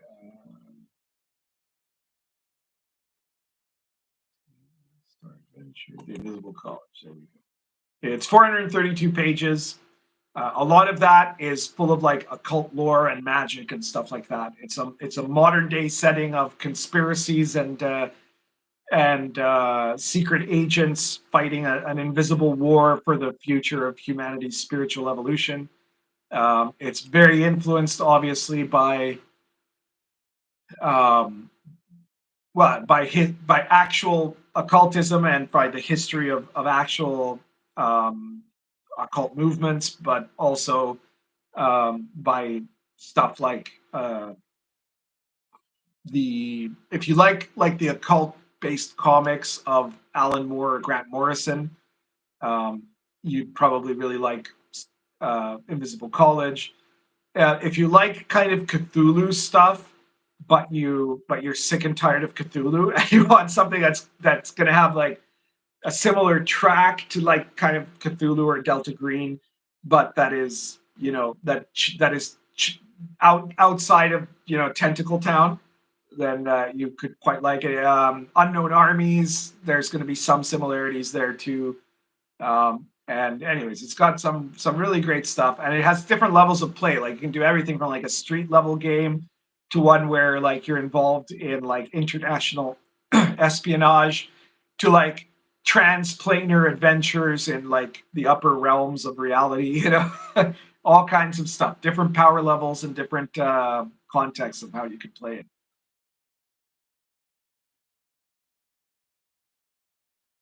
Christopher French says, update part West PDF to be delivered next week. Well, we'll believe it when we see it. It's been 12 years of promises. There are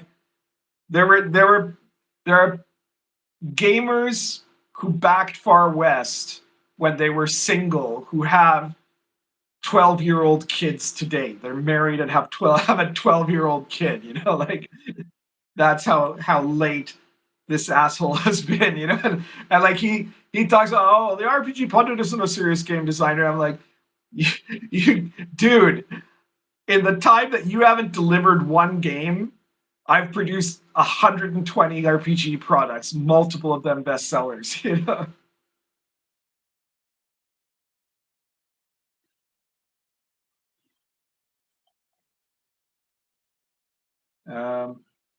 Crap Phone says Cleopatra is late Republic, not really Roman Empire. Well, yeah, technically you're right, but I mean, in a way, the Roman Empire begins when Augustus decides to have, avenge himself on his adopted dad's killers, and then later breaks away from Mark Antony. So you could have it right at the very beginning of that timeline, depends on where you start the timeline, right?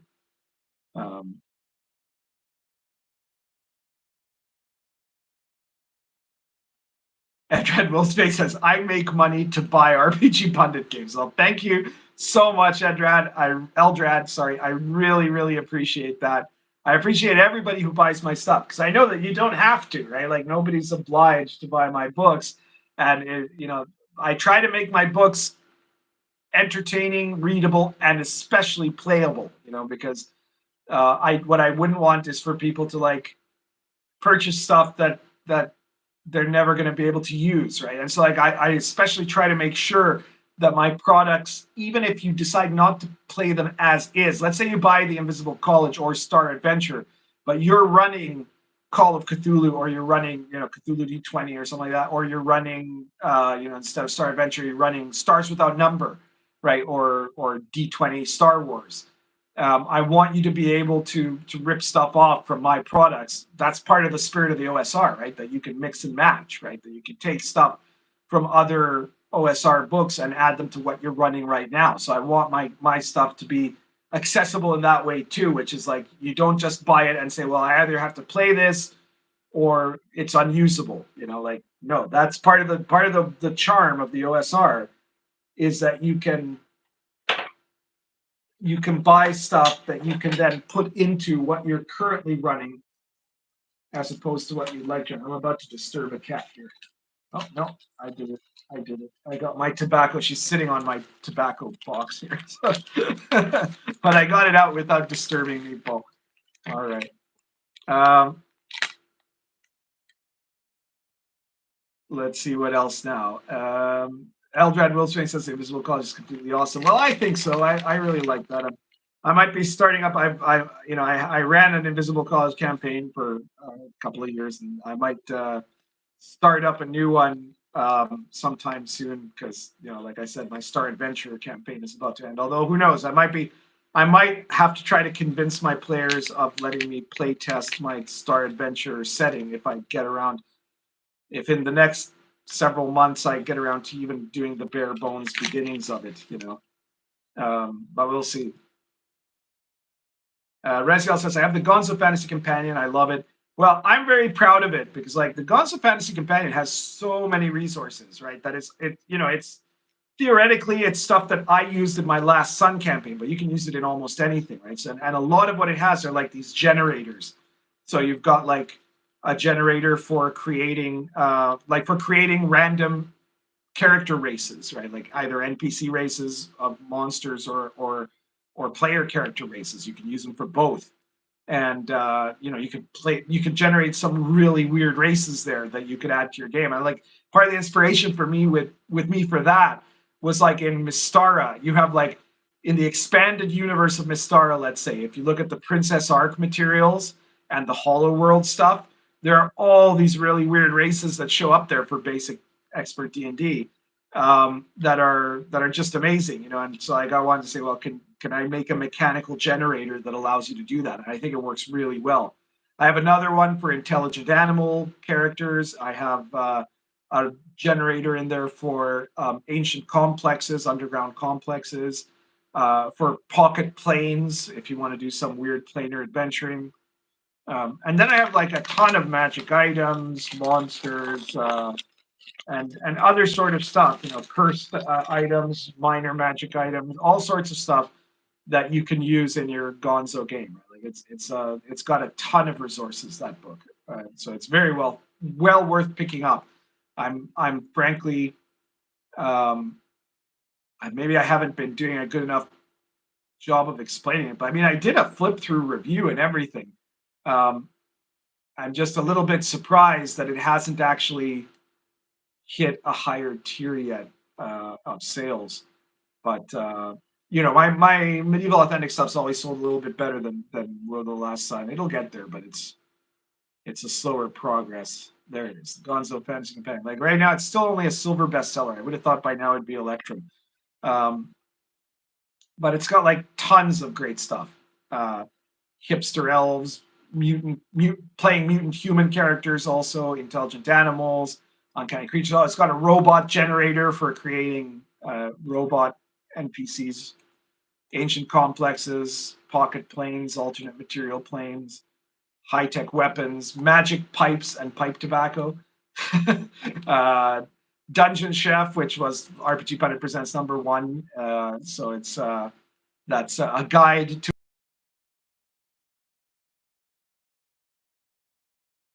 Did I get cut off there?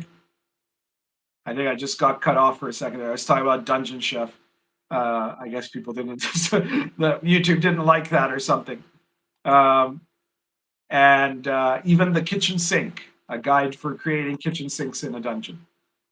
So like tons of great stuff, tons of it. It's like a huge resource, and I'm personally just glad that I finally have it in print, so I don't have to keep looking at PDFs to do stuff. It's 232 pages. You can get the soft cover plus PDF for $29.95, or the hardcover plus PDF for $39.95 from DriveThruRPG. So be sure to check it out.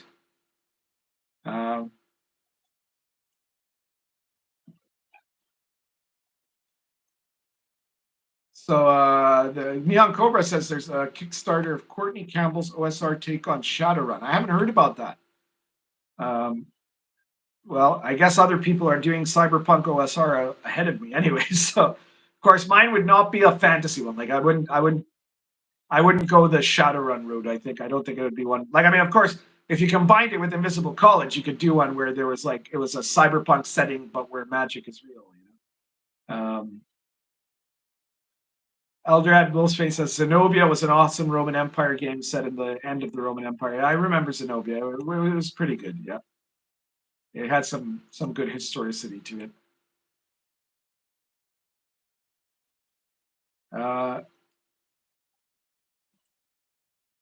DMC Draws says, I've been interested in using Star Adventure in Babylon 5 for a while. I've had a few people mention that, which is interesting because I was never a big Babylon 5 guy. I mean, I watched a lot of the series, but I always liked Deep Space Nine better myself. I know for some of you that might be a declaration of war or something, but between B5 and DS9 fans. But apparently there's a lot of people that think it would be a good system for using. I mean, like maybe because I got the psychics in there, and they have the psychics in Babylon 5, and yeah, I could see how you could definitely use it. I mean, it would totally work. Max says, make a Zardoz RPG. I'll leave that one to Venger, I think.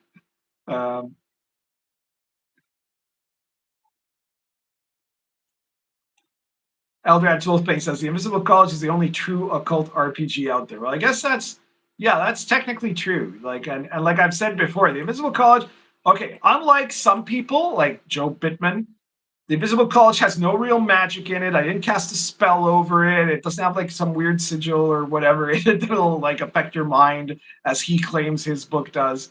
And it will not teach you how to be a real wizard. But the material in it means that if you read the Invisible College, say cover to cover, by the time you're done, you'll actually know more about real world occultism than like 90% of real world occultists. Like you'll know way more about what magic is and how the occult is supposed to work than literally thousands of Wiccans, possibly millions. You'll know shitloads more actually than most people who claim to be ceremonial magicians or Thelemites or an awful lot of OTO members for that matter. And certainly a lot more than a lot of self-styled chaos magicians do. It's because it's like a textbook. It's like, again, it's like a history book, but a contemporary history book of this is how magic theoretically works. Tarantula says, there's an idea, space opera set in the future of the Invisible College where one faction or another is triumphed. Well, Yeah, that would have to be a different sort of science fiction setting. I mean, I could see Invisible College matching well with cyberpunk actually more than with anything else. Like if the Black Lodge is winning, you know, which they currently are.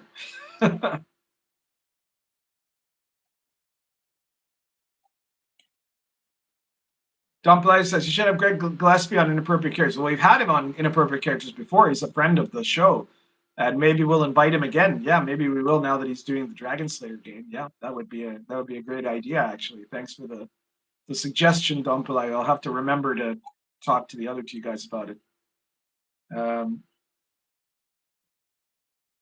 Yeah, Greg's doing all the streams to try to promote his Kickstarter. I don't do Kickstarters, so I don't have to go do those kind of promotions.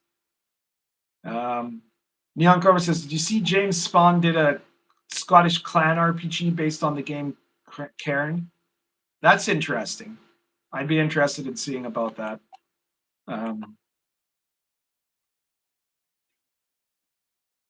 Reziel says, the hipster elf stuff at the beginning is awesome. I just laugh at all of it. Yeah.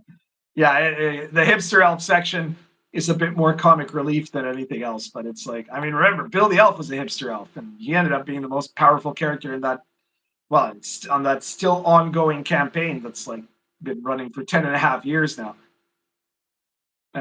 Joseph Caribou says, and I am sold on the Gonzo Fantasy Companion. Sounds like the right tool for a game I want to run soonish at a local club.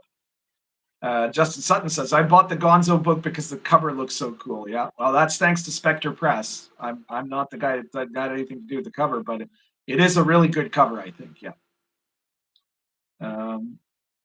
Reziel says, I love Babylon 5. I like DS9 too, but it'd be great to have a B5 campaign. DMC Draws says, I like DS9 too, but maybe it would be better for B5 because of the telepaths, etc. Yeah, yeah. I can understand that. All right. Well, I think we're probably getting to the end of this.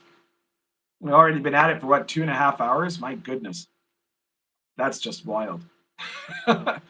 So if you have any final questions, let me know, or any final super chats, feel free to give your super chats. I am caught up. Yeah, I finally when I've caught up, that means that that it's getting close to time to end the live stream. Yeah, well, thank you to everybody for watching. I think that this was an interesting show. Check out the RPG site. Check out my products that I've mentioned today. Mighty Airrock has a question. Will you do a Greek-inspired source book in the style of Lion and Dragon? By Greek-inspired, do you mean like ancient Greece? I don't know. I'd probably be more likely to do a historic, authentic Roman source book.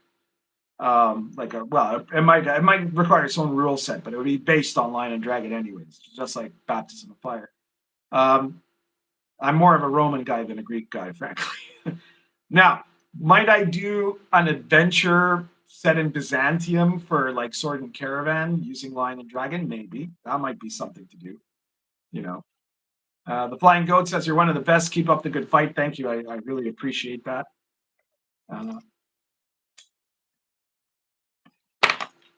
I wouldn't be able to keep up the good fight if it wasn't for the support of all of you guys, and especially the people that follow me on YouTube. And if you haven't already, be sure to subscribe and hit the notification bell so you don't miss any future live streams. I've seen some people here commenting, "Oh my God, he's showing his face," which means that you've missed like the last 4 live streams at least. So be sure to get that notification bell.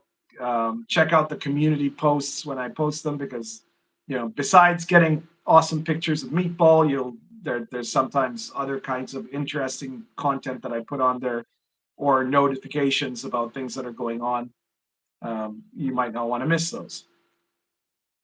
And yeah, I guess we're just about done. If nobody has anything else to say, I see about 10 people have already just buggered off, so I guess that's about time to end the show. I will probably do another live stream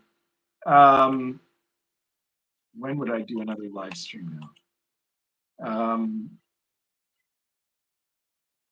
Well, there's a chance that I might do another live stream on Sunday. That's possible. So keep your eyes open for that. If I'm available on Sunday night, I may do it. I'm not going to 100% guarantee because I did this one today on Monday.